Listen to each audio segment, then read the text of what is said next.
കഴിഞ്ഞ ആഴ്ചയിൽ നമ്മൾ സഞ്ചരിച്ചതുപോലെ ഈ ആഴ്ചയും കൂടി നമ്മൾ സഞ്ചരിക്കാൻ പോവുകയാണ്. വെളിപാട് പുസ്തകത്തിൽ കർത്താവ് കത്തുകൾ എഴുതിയ സഭകളിൽ ലാസ്റ്റ് ചർച്ചിലാണ് ഞങ്ങൾ നിൽക്കുന്നത്.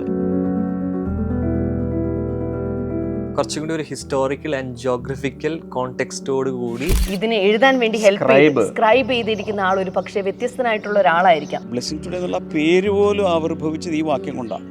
അതിന്റെ പുറകിൽ ഹിസ്റ്ററിയിൽ വ്ലോഗാണോ പോഡ്കാസ്റ്റ് ആണോ എന്താണെന്ന് അറിഞ്ഞുകൂടാ. ബ്ലെസ്സിംഗ് ടുഡേയുടെ അടുത്ത ഒരു പോഡ്കാസ്റ്റിലേക്ക് എല്ലാ പ്രിയപ്പെട്ടവരെയും ഞങ്ങൾ സ്വാഗതം ചെയ്യുകയാണ്.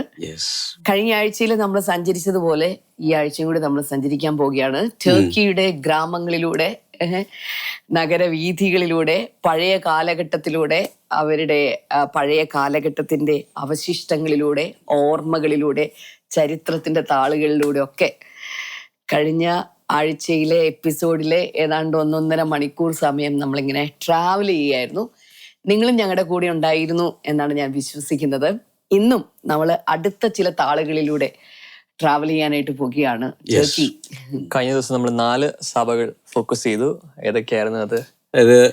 വെളിപാട് പുസ്തകം 2-ാം അധ്യായത്തിൽ പറഞ്ഞിരിക്കുന്ന 4 സഭ: എഫെസസ്, സ്മിർന, പെർഗമം ആൻഡ് തയത്തീര. ഇനിയിപ്പോ അടുത്ത 3 സഭ അടുത്തതിലേക്കാണ് പോകുന്നത്. എങ്കിലും ഈ കഴിഞ്ഞ എപ്പിസോഡ് കണ്ടായിരുന്നോ?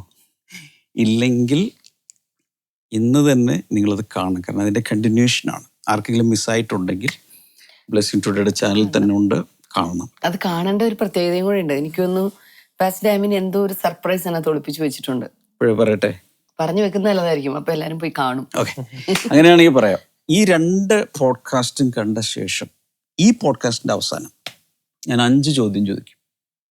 ഈ 5 ചോദ്യങ്ങൾക്ക് നിങ്ങൾ എല്ലാം ശരി ഉത്തരം അയച്ചു തരുമെങ്കിൽ, അത് ബ്ലെസ്സിംഗ് ടുഡേ ഒഫീഷ്യൽ വാട്സപ്പ് നമ്പറിലേക്ക് അയക്കുമെങ്കിൽ ഒരു ഗിഫ്റ്റ് ബ്ലെസ്സിംഗ് ടുഡേ ഓഫീസിൽ നിന്നും തപാൽ മാർഗം നിങ്ങളുടെ വീട്ടിലെത്തുന്നതായിരിക്കും. സോ 2 എപ്പിസോഡ് നന്നായിട്ട്, വലിയ ടഫായിട്ടുള്ള ക്വസ്റ്റ്യൻസ് ഒന്നുമില്ല. ഇത് ഒരു നല്ല രീതിയിൽ അങ്ങ് ശ്രദ്ധിച്ച് കണ്ടാൽ മാത്രം മതി. എളുപ്പമാണ്. പിന്നെ ബൈബിളൊന്നും വായിക്കണം. ഏകദേശം ഒരു അറിവുണ്ടെങ്കിൽ തീർച്ചയായിട്ടും ഇപ്പൊ ഈ നമ്മുടെ PhD ലെവലുള്ള ക്വസ്റ്റ്യൻസ് ഒന്നുമില്ല. അതുപോലെ നമ്മുടെ IAS-നോ അങ്ങനെയുള്ള ക്വസ്റ്റ്യൻസ് ഒന്നുമില്ല. വളരെ സിമ്പിൾ. പക്ഷെ ശ്രദ്ധിച്ചോ ഇല്ലയോ, അതാണ് ഇവിടുത്തെ വിഷയം. അപ്പൊ നമ്മൾ ഈ കഴിഞ്ഞ 4 സഭകൾ പറഞ്ഞല്ലേ, എഫേസോസിൽ നമ്മൾ സ്റ്റാർട്ട് ചെയ്തത്. എഫേസോസ് സഭയുടേത് ഒരുപക്ഷെ നിങ്ങളുടെ നോട്ട്സ് ഉണ്ടായിരിക്കും, ഒന്ന് നോക്കുക. എഫേസോസിലെ സഭയുടെ പ്രത്യേകത എന്ന് പറയുന്നത് വളരെ ഡെപ്തുള്ളൊരു ചർച്ചയായിരുന്നു എഫേസോസിലെ സഭ. അങ്ങനെ പറയാൻ കാരണം എഫീസർക്ക് എഴുതിയ ലേഖനം വായിച്ചാൽ മതി. അവർക്ക് പൗലോസ് എഴുതുമ്പോൾ എന്നാ ഡീപ്പ് റെവലേഷൻ, ഹൃദയദൃഷ്ടി പ്രകാശിച്ചിട്ട് ക്രിസ്തുവിൽ എന്താണെന്ന് പറയുന്ന ആ ഒരു ഒരൊറ്റ വേർഡ് തന്നെ തീരുന്ന, അവസാനിക്കുന്നതിന്റെ ഫുൾ സ്റ്റോപ്പ് വരുന്ന എവിടെയാണ്. അപ്പോ അത്രയും സ്പിരിച്വൽ ഡെപ്ത് ഉണ്ടായിരുന്നൊരു സഭയാണ്. പക്ഷെ സംഭവിച്ചത് ഒരല്പം കുറെ അങ്ങ് കഴിഞ്ഞ് പോയപ്പോൾ അടുത്ത ജനറേഷനൊക്കെ ആയ സമയത്ത് അവരുടെ ഫസ്റ്റ് ലവും പോയി. എന്നിട്ട് കർത്താവ് പറഞ്ഞു, പെട്ടെന്ന് മാനസാന്തരപ്പെടില്ലെങ്കിൽ ഞാൻ വിളക്ക് തന്നെ അതിന്റെ നിലനിർത്തി ദൂരക്കളെന്ന് പറയും. അപ്പൊ അങ്ങനെ പറയത്തക്ക രീതിയിൽ കർത്താവ് ശാസിക്കുന്ന ഒരു അനുഭവമാണ് അവിടെ കാണുന്നത്, എഫേസ്യ സഭ കാണുന്നത്. അത് കഴിഞ്ഞ് പിന്നെ നമ്മൾ സ്മിർണയിലേക്ക് പോയി. സ്മിർണയിൽ വരുമ്പോഴേക്കും സ്മിർണയെ ഓർക്കാൻ വേണ്ടി ദ സഫറിങ് ചർച്ച് എന്ന് ഓർത്താലും മതി. വലിയ കഷ്ടതകളിലൂടെ നമ്മൾ ഗ്ലാഡിയേറ്റർ ഫൈറ്റ്സ് ഒക്കെ പറഞ്ഞ് ഓർക്കുന്നുണ്ട്. രക്ഷിക്കപ്പെടുക എന്ന് പറഞ്ഞാൽ ചാകാൻ വേണ്ടി തീരുമാനിക്കുക എന്നാണ് അർത്ഥം.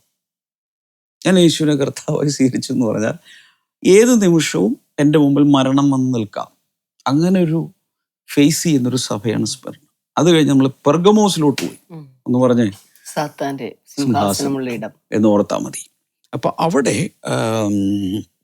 വലിയ പരീക്ഷണങ്ങളും പ്രലോഭനങ്ങളും പാപത്തിന്റെ അഴിഞ്ഞാട്ടവുമുള്ള സാത്താൻ കൊടികുത്തി വാഴ. സാത്താൻ അവിടെ താമസിക്കുന്നത് സിൻ സിറ്റിയും ആണ്, സൈറ്റൻ സിറ്റിയുമാണ്.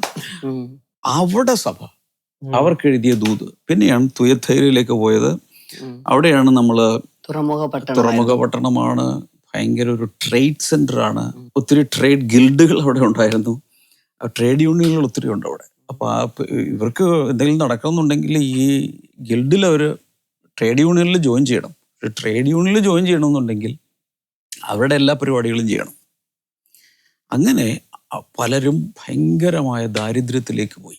അങ്ങനെ ഒരു വല്ലാത്തൊരവസ്ഥയിലൂടെ പോയ പട്ടണമാണ് തുയഥൈര സഭ. ഈ ഓരോ സഭയ്ക്കും കർത്താവ് വളരെ വ്യത്യസ്തമായ ലെറ്ററാണ് എഴുതിയിരിക്കുന്നത്. അതിൻ്റെ അർത്ഥം ഭൂമിയിൽ പല ജിയോഗ്രഫിക്കലായിട്ടും പല കൾച്ചറൽ ബാക്ക്ഗ്രൗണ്ടിലുള്ള സഭകൾ വ്യത്യസ്തമായ കോണ്ടെക്സ്റ്റിലാണ് ഇരിക്കുന്നത്. അങ്ങനെ ഇരിക്കുമ്പോൾ ഓരോരുത്തരെയും പഠിച്ച് അവരുടെ ആവശ്യങ്ങൾ അറിഞ്ഞ് അവരുടെ നന്മവശങ്ങളെടുത്ത് അപ്രീഷിയേറ്റ് ചെയ്യും, കറക്റ്റ് ചെയ്യേണ്ട ഭാഗങ്ങൾ ചൂണ്ടിക്കാണിക്കുകയും എല്ലാവർക്കും ഒരാൾക്ക് പോലും ഒഴിവാക്കാതെ എല്ലാവർക്കും ഹ്യൂജ് ഓഫറാണ് കൊടുത്തിരിക്കുന്നത്. ജയിച്ചാൽ മതി, ഞാൻ ജയിച്ചതുപോലെ നീയും ജയിക്കണം. സോ നമ്മൾ ഇന്ന് 3-ാം അധ്യായത്തിലെ ആദ്യത്തെ സഭ സർദീസിലെ സഭയിലേക്കാണ് പോകാൻ പോകുന്നത്. അപ്പോൾ 2000 വർഷങ്ങൾക്ക് മുമ്പ് ഈ നമ്മൾ സ്ട്രൈക്ക് ചെയ്യുന്നൊരു കാര്യം, കർത്താവ് 7 നിലവിളക്കുകളുടെ നടുവിലൂടെ നടക്കുന്നു.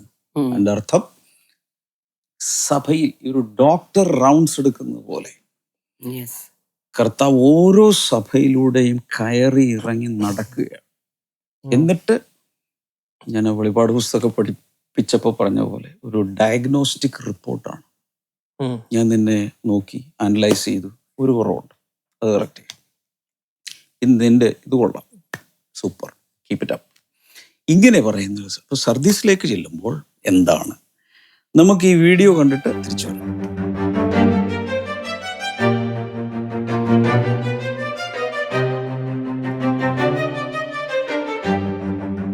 അങ്ങനെ ഞങ്ങളിപ്പോൾ സർദീസിലെത്തിയിരിക്കുന്നു. സാർട്ട് എന്നാണ് ഇപ്പോൾ ഇതറിയപ്പെടുന്നത്. ശരിക്കും പറഞ്ഞാൽ ഇതൊരു കൊച്ചു ഗ്രാമമാണ്. ഗ്രാമപ്രദേശമാണ്. വരുന്ന വഴിക്കൊക്കെ നല്ല രസമായിരുന്നു കാണാനായിട്ടൊക്കെ. ധാരാളം കൃഷിയിടങ്ങളും മറ്റുമൊക്കെ ആയിട്ട് വളരെ മനോഹരമായിട്ടുള്ള ഭൂപ്രകൃതിയൊക്കെ ഉള്ളൊരു സ്ഥലമാണ്. പക്ഷെ ഇവിടെയായിരുന്നു പണ്ട് പ്രാചീന കാലത്ത് ഒരു വലിയ പട്ടണം ഉണ്ടായിരുന്നു.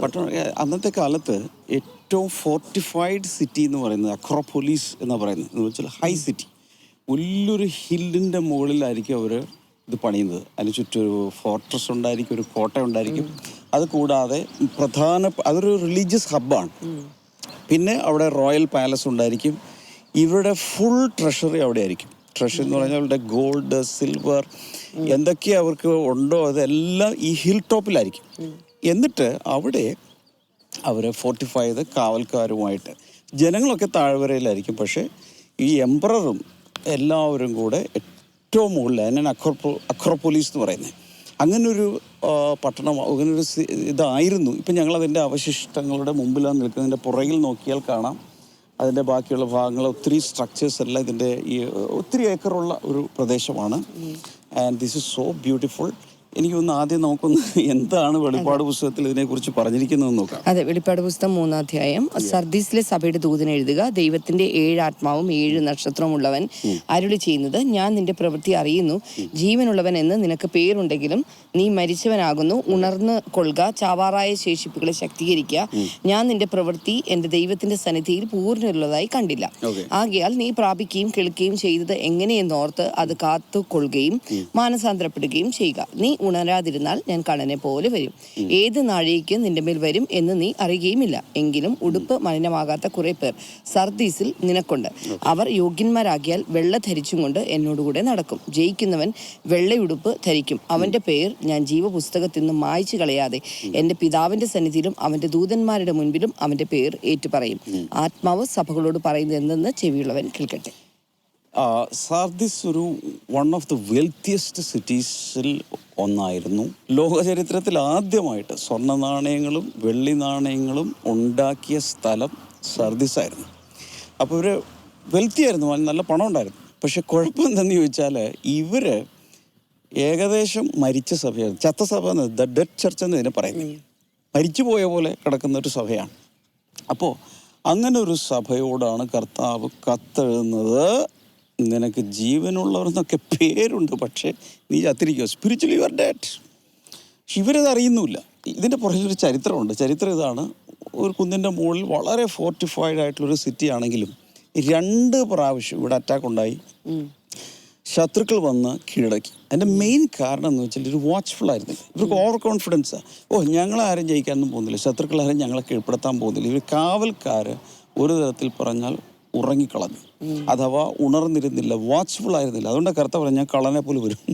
അതിൻ്റെ പുറകിൽ ഹിസ്റ്ററിയിൽ കിടക്കുന്നൊരു ദൂത് കിടപ്പുണ്ട്. അപ്പം ഇവര് നല്ല വെൽത്തി ആയിരുന്നു, ഓവർ കോൺഫിഡൻ്റ് ആയിരുന്നു. മിക്കവാറും അവിടെ പറയുന്നത് ഉടുപ്പ് മലിനമാകാത്ത ചിലർ അവിടെ ഉണ്ടെന്ന് പറയും. അതിൻ്റെ അർത്ഥം ഉടുപ്പെന്ന് അവിടെ ഉദ്ദേശിക്കുന്നത് ഈ ഉടുപ്പല്ല, ലൈഫാണ്. എന്ന് വെച്ചാൽ അവര് ഒത്തിരി പാപത്തിലേക്ക് പോയി. സഭയ്ക്കകത്താണെങ്കിലും പാപം ചെയ്യുക. അതുകൊണ്ട് ഉടുപ്പ് മലിനം എങ്കിലും കുറച്ച് പേർ അവിടെ ബാക്കിയുണ്ട്. അവരോട് പറയാം, നിങ്ങൾ വെള്ള ഉടുപ്പിട്ടുകൊണ്ട് എന്നോട് നടക്കും, നിങ്ങൾ യോഗ്യന്മാരാകുകയാണ്. അപ്പോൾ ഈ സഭ ഏത് ഷേപ്പിലാണെങ്കിലും കർത്താവ് ഉപേക്ഷിക്കില്ല. ഇവിടെ ആകെ കുറച്ച് പേരുള്ളൂ, നന്നായിട്ട് വിശുദ്ധിയിൽ ജീവിക്കുന്ന ആകെ കുറച്ച് പേരുള്ളൂ. കർത്താവ് പറയുക, അവരുണ്ടല്ലോ, അവരെ ഞാൻ കരുതും. ബാക്കിയുള്ളവരെ മര്യാദയ്ക്ക് മാനസാന്തരപ്പെട്ട് ശരിയായിക്കോളാൻ പറയുന്നുണ്ട്. എൻ്റെ വാക്തത്വങ്ങൾ എന്തൊക്കെയാണ്? 2-3 വാക്തത്വങ്ങൾ ഏറ്റവും അവസാനം ഉണ്ടല്ലോ. അത് എന്തൊക്കെയാണ്? ജയിക്കുന്നവൻ വെള്ളയുടുപ്പ്. വീണ്ടും അതിന് ആ ബന്ധപ്പെടുത്തിയാ പറയുന്നത്. ഉടുപ്പ് എല്ലാത്തിനും ഉടുപ്പ് ചീത്തയാക്കുക. ഞാൻ പക്ഷെ വൈറ്റ് ഡ്രസ്സ് തരും. പിന്നെ അവന്റെ പേർ ഞാൻ ജീവപുസ്തകത്തിൽ നിന്ന് മായ്ച്ചു കളയാതെ എൻ്റെ പിതാവിന്റെ സന്നിധിയിലും അവന്റെ ദൂതന്മാരുടെ മുൻപിലും അവന്റെ പേർ ഏറ്റുപറയും. സോ ഇപ്പം നമ്മൾ പല പല സഭകൾ, പല ഷേപ്പിലുള്ള സഭകൾ കണ്ടുകൊണ്ടിരിക്കുക. അപ്പോൾ ഈ സഭയോട് പറയുന്നത് വളരെ ശ്രദ്ധിച്ച് കേൾക്കണം. ഞാൻ വെളിപാട് പുസ്തകം നമ്മൾ പഠിച്ച സമയത്ത് കഴിഞ്ഞ ഡിസംബറിൽ പറഞ്ഞൊരു കാര്യമാണ്, ഈ 7 സഭകൾ കാണിക്കുന്നത് 7 ടൈപ്പ് ചർച്ചസാണ്. ഇന്നുമുണ്ട് അങ്ങനെയുള്ളത്. സോ നമുക്കൊരു സ്പിരിച്വൽ ഡയഗ്നോസിസ് ആവശ്യമുണ്ട്, പേഴ്സണലിയും സഭയായിട്ടും. അപ്പോൾ ഈ അവസ്ഥയിലേക്കുള്ള സഭകളോട് ഇന്നും ആത്മാവ് സംസാരിക്കുക, പക്ഷെ ചെവി ഉള്ളം കേട്ടാൽ മതി എന്നാണ് പറയുന്നത്. സോ ഇവിടെയൊക്കെ നോക്കിക്കഴിഞ്ഞാൽ അതിൻ്റെ പഴയ കാര്യങ്ങളെല്ലാം നമുക്ക് കാണാം. ഞാൻ ഈ ഓരോ സ്ഥലത്തും പറഞ്ഞ പോലെ പല ലെയേഴ്സ് ഓഫ് ഹിസ്റ്ററിയാണ് ഇവിടെ കിടക്കുന്നത്. ഇതിൻ്റെ അടിയിലോട്ടൊക്കെ വേറെയും കാണും. കാരണം പലരും വന്നു, പല സ്ഥലങ്ങളിലും ഭൂകമ്പം ഉണ്ടായി, പഴയതെല്ലാം മണ്ണിട്ട് മൂടിപ്പോയി, അതിൻ്റെ മുകളിൽ അടുത്ത സംസ്കാരം വന്നു, അടുത്ത ഭരണം വന്നു, അങ്ങനെ കിടക്കുന്ന ഇതാണ് നമുക്കിവിടെ കാണാൻ കഴിയുന്നത്. ഇവിടെ നമുക്ക് എനിക്ക് തോന്നുന്നു അർത്തിമിസ് ദേവതയുടെ എഫസോസ് കഴിഞ്ഞാൽ വളരെ പ്രസിദ്ധമായിട്ടുള്ള ഒരു ക്ഷേത്രം ഇവിടെയുണ്ട്. പിന്നെ അതിൻ്റെ കുറെ അവശിഷ്ടങ്ങളൊക്കെ കാണാൻ സാധിക്കും. പിന്നെ യഹൂദന്മാരുടെ ഒരു സിനഗോഗുമായിട്ട് കണക്ട് ചെയ്തിട്ടുള്ള കാര്യം ഇവിടെയുണ്ട്. അത് പിന്നത്തെ ഇതിൽ അത് ചേർച്ചസും മറ്റു കാര്യങ്ങളൊക്കെ ഇവിടെ ഉണ്ടായിരുന്നു എന്ന് പറയുന്നത്. താഴെ തന്നെ ക്രോസ് ഒക്കെ കാണാം. അപ്പോൾ അവിടെ ക്രിസ്ത്യൻ സിംബൽസും ഒക്കെ ഇവിടെ എല്ലാം കാണാം. എക്സ്കവേറ്റ് ചെയ്ത് എക്സ്പോസ് ചെയ്തൊക്കെ വെച്ചിട്ടുണ്ട്. അപ്പൊ അതുകൊണ്ട് ഒരു കാലഘട്ടത്തിൽ യഹൂദന്മാരും അതുപോലെ ക്രിസ്ത്യാനികളും ഒക്കെ ഉണ്ടായിരുന്ന ഒരു പ്രധാനപ്പെട്ട ഒരു സ്ഥലം കൂടിയായിരുന്നു ഈ ഒരു സ്ഥലം എന്നുള്ളത്. അതുകൊണ്ട് തന്നെയാണ് യഹൂദന്മാരുടെ ഇടയിലാണല്ലോ ആ സുവിശേഷം ആദ്യം എത്തിച്ചേരുന്നത്. യഹൂദന്മാരാണല്ലോ അപ്പോസ്തലന്മാർ. അവർ ആദ്യം ചെല്ലുന്നത് ഏതെങ്കിലും സിനഗോഗുണ്ടോ അല്ലെങ്കിൽ ഒരു ജൂയിഷ് കോളനി ഉണ്ടോ എന്ന് നോക്കുന്നത്. അവിടെ ആദ്യം യഹൂദനും പിന്നെ യവനനും എന്നാ സുവിശേഷം. അപ്പൊ ആദ്യം അവരെപ്പോഴും യഹൂദരോടാണ്, അതിനുശേഷമാണ് ജെൻറ്റൈൽസിലോട്ട് അവർ പോയിക്കൊണ്ടിരുന്നത്. അതുകൊണ്ട് അവര് ഉണ്ടായിരുന്ന സ്ഥലങ്ങളായിരുന്നു ഈ ഒരു സ്ഥലങ്ങൾ എന്ന് പറയുന്നത്. അതുകൊണ്ട് തന്നെയാണ് ഇവിടെ ആ 7 സഭകൾ എന്ന് പറയുന്ന സ്ഥലത്ത് യഹൂദന്മാരുടെ അധിനിവേശം അല്ലെങ്കിൽ അവരുടെ കൂടുതൽ പ്രവർത്തനങ്ങളും അവര് കൂടുതൽ കൈയടക്കപ്പെട്ടിട്ടുള്ള പ്രദേശങ്ങളൊക്കെ ആയതുകൊണ്ടാണ് അവിടെ കൂടുതൽ സഭയുണ്ടായിരുന്നതും. അതുകൊണ്ട് ആ സഭയ്ക്ക് വേണ്ടിയിട്ട് അവിടെ കൂടുതൽ മെമ്പേഴ്സ് ഉണ്ടായിരുന്നു. അതുകൊണ്ട് ആ സഭയ്ക്ക് വേണ്ടിയിട്ട് കത്തുകൾ പരിശുദ്ധാത്മാവ് നൽകുവാൻ തക്കവണ്ണം ഇടയായിത്തീർന്നത്.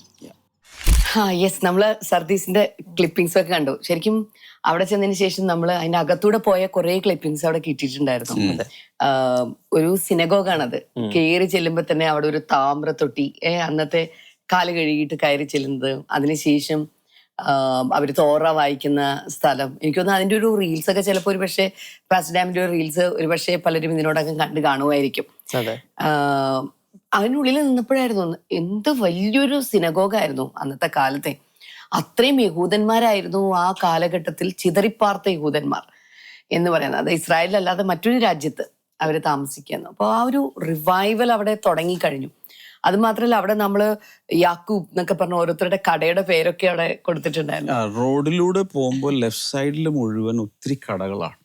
അതിൽ ജൂയിഷ് സ്റ്റോഴ്സും ഉണ്ട്, ക്രിസ്ത്യൻ സ്റ്റോഴ്സും ഉണ്ട്. ഇവിടെ ക്രിസ്ത്യൻ സിംബിൾസ്, ക്രോസ് ഒക്കെ നമ്മൾ കണ്ടു. അതെ, തുണി കഴുകി കൊടുക്കുന്ന സ്ഥലം. അതെ, അങ്ങനെയുള്ളതെല്ലാം. അതായത് മിക്ക സിറ്റികളും നമ്മൾ സന്ദർശിച്ചപ്പോൾ ആ വലിയ ഇന്നത്തെ രീതിയിൽ ഹൈവേ എന്നൊക്കെ പറയുന്ന രീതിയിലുള്ള വലിയ റോഡ്, എഫെസോസിൽ നമ്മളത് കണ്ടു, ഇവിടെ സാർഡിസിൽ അത് കണ്ടു. റോഡ് റോഡ് സൈഡിലുള്ള കടകൾ, ഉം. പല പല അന്നത്തെ എസ്റ്റാബ്ലിഷ്മെന്റുകൾ, ഉം. ഇതെല്ലാം നമ്മൾ കണ്ടു. ഷമ സിസ്റ്റർ പറഞ്ഞ പോലെ ആ സിനഗോഗ് ഭയങ്കര വിശാലമാണ്. അവിടെ ഔട്ടർ കോർട്ട് പോലെ മറ്റുള്ളവർക്ക് ഇരിക്കാനുള്ള കോർട്ട്, അകത്തുള്ള പല 3 സെഗ്മെന്റ്സ്, ഇതെല്ലാം നമ്മൾ കണ്ടു. ചരിത്രം പറയുന്നത് അത് പിന്നീട് മൊത്തത്തിൽ ഒരു ക്രിസ്ത്യൻ ചേർച്ച് ആയിട്ട് അത് മാറ്റപ്പെട്ടു.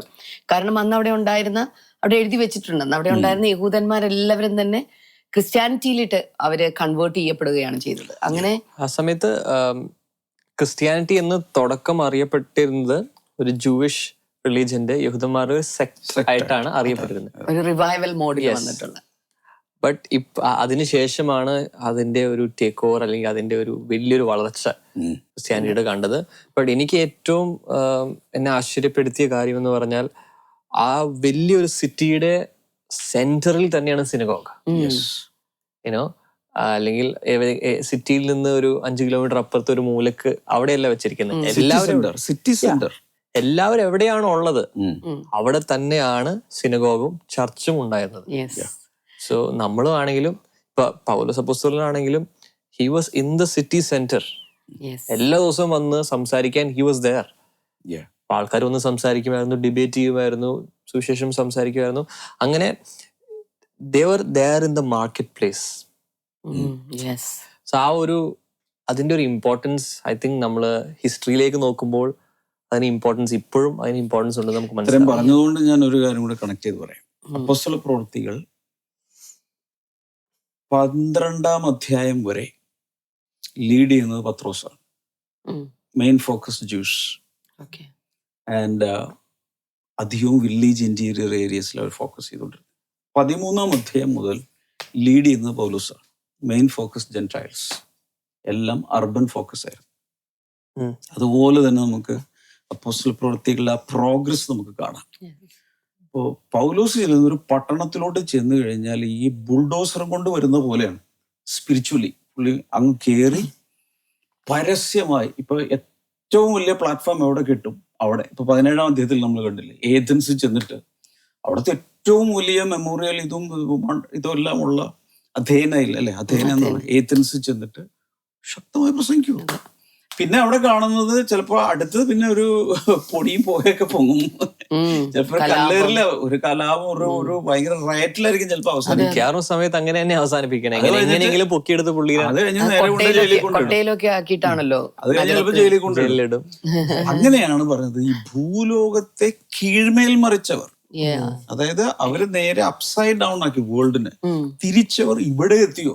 അപ്പൊ അവിടെ വരെ എത്തിയത് കേട്ടു, വന്ന് ഇവിടെ വന്നവര്, കാരണം ഭയങ്കരമായ കലാപം. സോ ഇപ്പൊ നമ്മള് കണ്ടത് സർദീസാണ്. അപ്പൊ അവിടെ നമ്മൾ കണ്ടുകൊണ്ടിരുന്ന ഒരു കാര്യം എന്ന് വെച്ചാൽ, ആ ഒരു വേർഡും കൂടി എനിക്കൊന്ന് പറയണം എന്ന് തോന്നുന്നു പ്രേക്ഷകർക്ക് വേണ്ടിയിട്ട്. അവിടെ ജൂയിഷ് പീപ്പിളും അതുപോലെ ക്രിസ്ത്യൻസും വളരെ പ്രോമിനന്റ് ആയിരുന്നു. ഈവൻ അവരുടെ വ്യാപാരത്തിലാകാം, ട്രേഡ്സിലാകാം. നമ്മൾ പോയി കണ്ടതിന്റെ ആർക്കിടെക്ചറൽ ഇത് കണ്ടാൽ അറിയാം, ഒരു കൊമേഴ്സ്യൽ കോംപ്ലക്സും. അപ്പോൾ തന്നെ നേരത്തെ പറഞ്ഞ അതിന്റെ അപ്പുറത്ത് തന്നെ, അത് എല്ലാം വീഡിയോയില് ക്ലിപ്പിംഗ്സ് കാണിക്കുമായിരിക്കും, ഒരു ജിംനേഷ്യം. പിന്നെ അവരുടെ അന്നത്തെ ഈ റോമൻ പൗരന്മാരുടെ ഒരു പ്രത്യേകത ഇതായിരുന്നു, പല ടൈപ്പ് ബാത്ത് ഇന്നും ഉണ്ട്. ടർക്കിഷ് ബാത്ത്, അതൊരു എക്സ്പീരിയൻസ് ആണ്, പല സ്ഥലങ്ങളിലും ഉണ്ട്. അപ്പൊ അന്ന് ഈ റോമക്കാരാണ് ഇത് കൊണ്ടുവരുന്നത്. അപ്പൊ കോൾഡ് വാട്ടറിലെ ബാത്ത്, ഹോട്ട് വാട്ടറിലെ ബാത്ത്, അതിനെല്ലാം പടവുകളായിട്ട് ഇങ്ങനെ വന്ന് അതിങ്ങനെ ആസ്വദിച്ചു കുളിക്കുന്ന രീതി റോമക്കാർക്കുണ്ടായിരുന്നു. ലൈബ്രറി, ഇതെല്ലാം കൂടെ ഉള്ളൊരു ഭാഗമാണ് അവിടെ തുറന്നു വെച്ചിരുന്നത്. ഞാൻ പറഞ്ഞുകൊണ്ടിരിക്കുന്നത് ആക്ച്വലി എനിക്ക് തോന്നിയിട്ടുള്ള ഒരു കാര്യം ഇതാണ്, ശരിക്കും ക്രിസ്ത്യൻസും അതുപോലെ ജൂയിഷ് പീപ്പിളിന്റെ ആ ഒരു കൾച്ചറാണ് ശരിക്കും പറഞ്ഞാൽ. അത് അവര് സമൂഹത്തില് ശരിക്കും പറഞ്ഞാൽ അവര് രാഷ്ട്രീയത്തിലും അതുപോലെ തന്നെ സാമ്പത്തിക മേഖലയിലും, കാരണം എല്ലാവരും ബിസിനസ്സിലാണ് അതിലുള്ളത്, സാമൂഹികപരമായിട്ടും അതുപോലെ സാംസ്കാരിക മേഖലയിലും വളരെയധികം ഇൻഫ്ലുവൻസ് ചെയ്തിരുന്നു. ഈ നമ്മളെ സർദീസ് ചെന്നപ്പോൾ അവിടെ കാണുന്ന കടകളും മറ്റു കാര്യങ്ങളും ഇതെല്ലാം നമ്മൾ നോക്കുമ്പോൾ ഇവർക്ക് ഈ മേഖലകളെ ഇൻഫ്ലുവൻസ് ചെയ്യാൻ പറ്റിയിട്ടുണ്ട്. അതാ അന്നും ഇന്നും. യെസ്. പക്ഷെ അന്നും ഇന്നും യഹൂദർ, പക്ഷെ ക്രിസ്ത്യാനികൾ പലപ്പോഴും ഇതിനകത്തുനിന്ന്, അല്ലെങ്കിൽ ദൈവമക്കൾ എന്ന് വിളിക്കപ്പെടുന്ന പല ആളുകളും ഈ ഒരു സെക്ടറിൽ നിന്ന് അകന്നു പോയിരിക്കുന്നതാണ് കണ്ടിട്ടുള്ളത്. അതൊരു വലിയൊരു ഭയങ്കര ലോസ് ആണ് പറ്റിയിരിക്കുന്നത്.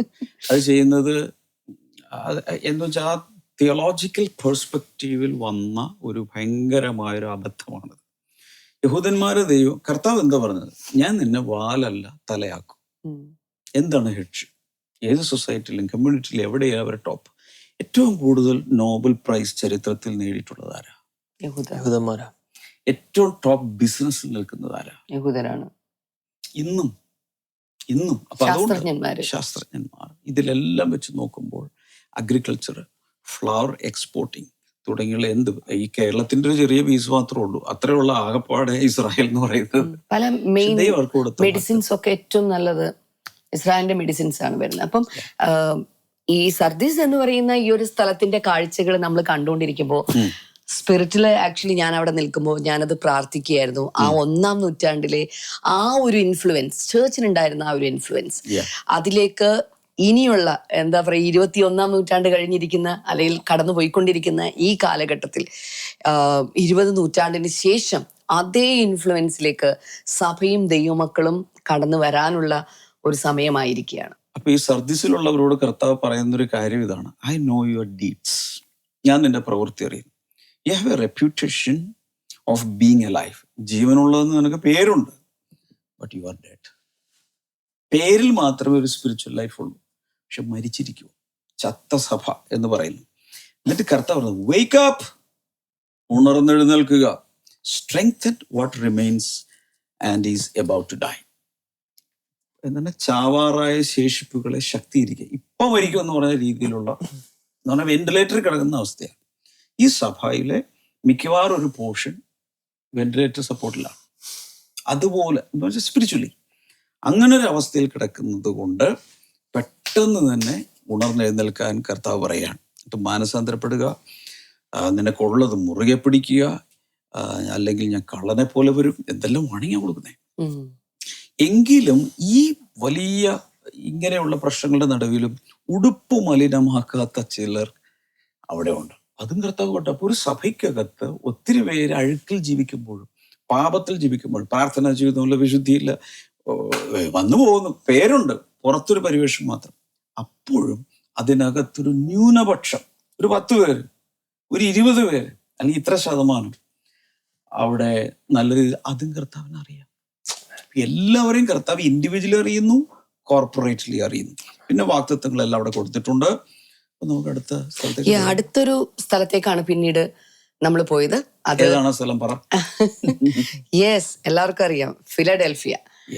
ഫിലഡൽഫിയ എന്ന് പറയുന്ന സ്ഥലം. ഈ ഫിലഡൽഫിയ എന്ന് പറയുന്ന ഒരു വാക്ക് കേൾക്കുമ്പോൾ നമുക്ക് ഒത്തിരി സ്ഥലത്ത് ഈ വാക്ക് നമ്മൾ കേൾക്കാറുണ്ട്. ലോകം മുഴുവൻ എവിടെയൊക്കെയാണ് ഫിലഡൽഫിയ എന്ന് പേരുള്ള സ്ഥലമില്ലാത്ത. യെസ്, സഭകൾക്ക് ഫിലഡൽഫിയ എന്ന് പറയുന്ന പേരുണ്ട്. ഫിലഡൽഫിയ എന്ന് പറയുമ്പോൾ നമുക്ക് സഹോദര സ്നേഹത്തിന് ഏറ്റവും പേര് കേട്ടത്. അപ്പൊ അതുകൊണ്ട് തന്നെ ആ പേര് ബാക്കി എനിക്ക് തോന്നുന്നു ഈ 7 ചർച്ചസിന്റെയും പേരുകൾ നമ്മളിങ്ങനെ കേൾക്കുന്നുണ്ടെങ്കിൽ സഭകൾക്കൊന്നും ആരും ഈ പേര് കൊടുത്തിട്ടില്ല. ഈ പേര് കിട്ടിയിട്ടുള്ളത്, ഈ ഫിലഡൽഫിയ എന്ന് പറയുന്ന പേരാണ് സഭകൾക്കൊക്കെ ഇന്ന് കിട്ടിയിട്ടുള്ളത്. ഫിലഡൽഫിയ ചർച്ച് ഓഫ് ഗോഡ് ഉണ്ട്, സർദീസ് ചർച്ച് ഓഫ് ഗോഡ് ഇല്ല. അതെ, ലവോഡീഷ്യ ചർച്ച് ഓഫ് ഗോഡ് ഇല്ല. അത് അപ്പൊ ആ പേര്, അതുകൊണ്ട് തന്നെ നമുക്ക് ആ ഒരു സ്ഥലത്തേക്കാണ് നമ്മൾ ഇനി പോകാനായിട്ട് പോകുന്നത്. യെസ്, അപ്പൊ നമുക്ക് ഒരുമിച്ച് ഫിലഡൽഫിയയിലേക്ക് പോകാം. ഒരുമിച്ച് വരിക, ബൈബിളൊക്കെ എടുത്തു വെക്കുക, പേന എടുത്തു വെക്കുക, പ്രധാന കാര്യങ്ങളൊക്കെ മാർക്ക് ചെയ്യുക. Let's go.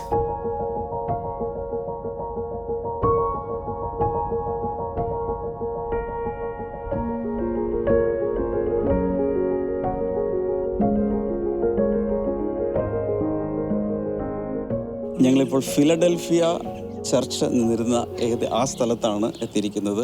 ഫിലഡൽഫിയ എന്ന് പറഞ്ഞാൽ ബ്രദർലി ലവ്, അഥവാ സഹോദര സ്നേഹം. ഇതിനൊരു പ്രത്യേകത, ഈ ചർച്ചിനെ കുറിച്ച് ഒരു കുറ്റമില്ല. കർത്താവ് ശാസിക്കുന്നില്ല, വഴക്ക് പറയുന്നില്ല, കുറ്റമൊന്നും പറയുന്നില്ല. എനിക്ക് തോന്നുന്നു ആ 7 ചർച്ചസിൽ 6ാമത്തെ ചേർച്ചായിട്ട് വരുന്നു. അതെ. സോ ഇവിടെ നിൽക്കുമ്പോൾ എനിക്കൊന്ന് ആ ഭാഗങ്ങളൊന്ന് വായിച്ച ശേഷം 1-2 കാര്യങ്ങൾ നമുക്കൊന്ന് ചിന്തിക്കാം. ഇത് നമുക്ക് വെളിപ്പാട് പുസ്തകം 3-ാം അധ്യായം 7-ാമത്തെ വചനമാണ്. ഫിലഡൽഫിയയിലെ സഭയുടെ ദൂതന് എഴുതുക, വിശുദ്ധനും സത്യവാനും ദാവീദിന്റെ താക്കോലുള്ളവനുമായി ആരും അടയ്ക്കാതെ വണ്ണം തുറക്കുകയും ആരും തുറക്കാതെ വണ്ണം അടയ്ക്കുകയും ചെയ്യുന്നവൻ അരുളി ചെയ്യുന്നത്, ഞാൻ നിന്റെ പ്രവൃത്തി അറിയുന്നു. ഇതാ, ഞാൻ നിന്റെ മുന്നിൽ ഒരു വാതിൽ തുറന്നു വെച്ചിരിക്കുന്നു. അത് ആർക്കും അടച്ചുകൂടാ. നിനക്ക് അല്പമേ ശക്തിയുള്ളൂ എങ്കിലും നീ എൻ്റെ വചനം കാത്തു എൻ്റെ നാമം നിഷേധിച്ചിട്ടില്ല. യഹൂദന്മാരല്ലാതിരിക്കെ യഹൂദരെന്ന് കളവായി പറയുന്ന ചിലരെ ഞാൻ സാത്താൻ്റെ പള്ളിയിൽ നിന്ന് വരുത്തും. അവർ നിന്റെ കാൽക്കൽ വന്ന് നമസ്കരിപ്പാനും ഞാൻ നിന്നെ സ്നേഹിച്ച് എന്നറിവാനും സംഗതി വരുത്തും. സഹിഷ്ണുതയെക്കുറിച്ചുള്ള എൻ്റെ വചനം നീ കാത്തുകൊണ്ടതിനാൽ ഭൂമിയിൽ വസിക്കുന്നവരെ പരീക്ഷിക്കേണ്ടതിന് ഭൂതലത്തിലെങ്ങും വരുവാനുള്ള പരീക്ഷാകാലത്ത് ഞാൻ നിന്നെ കാക്കും. ഞാൻ വേഗം വരുതും. നിന്റെ കിരീടം ആരും എടുപ്പാതിരിക്കാൻ തക്കവണ്ണം നിനക്കുള്ളത് പിടിച്ചുകൊള്ളുക.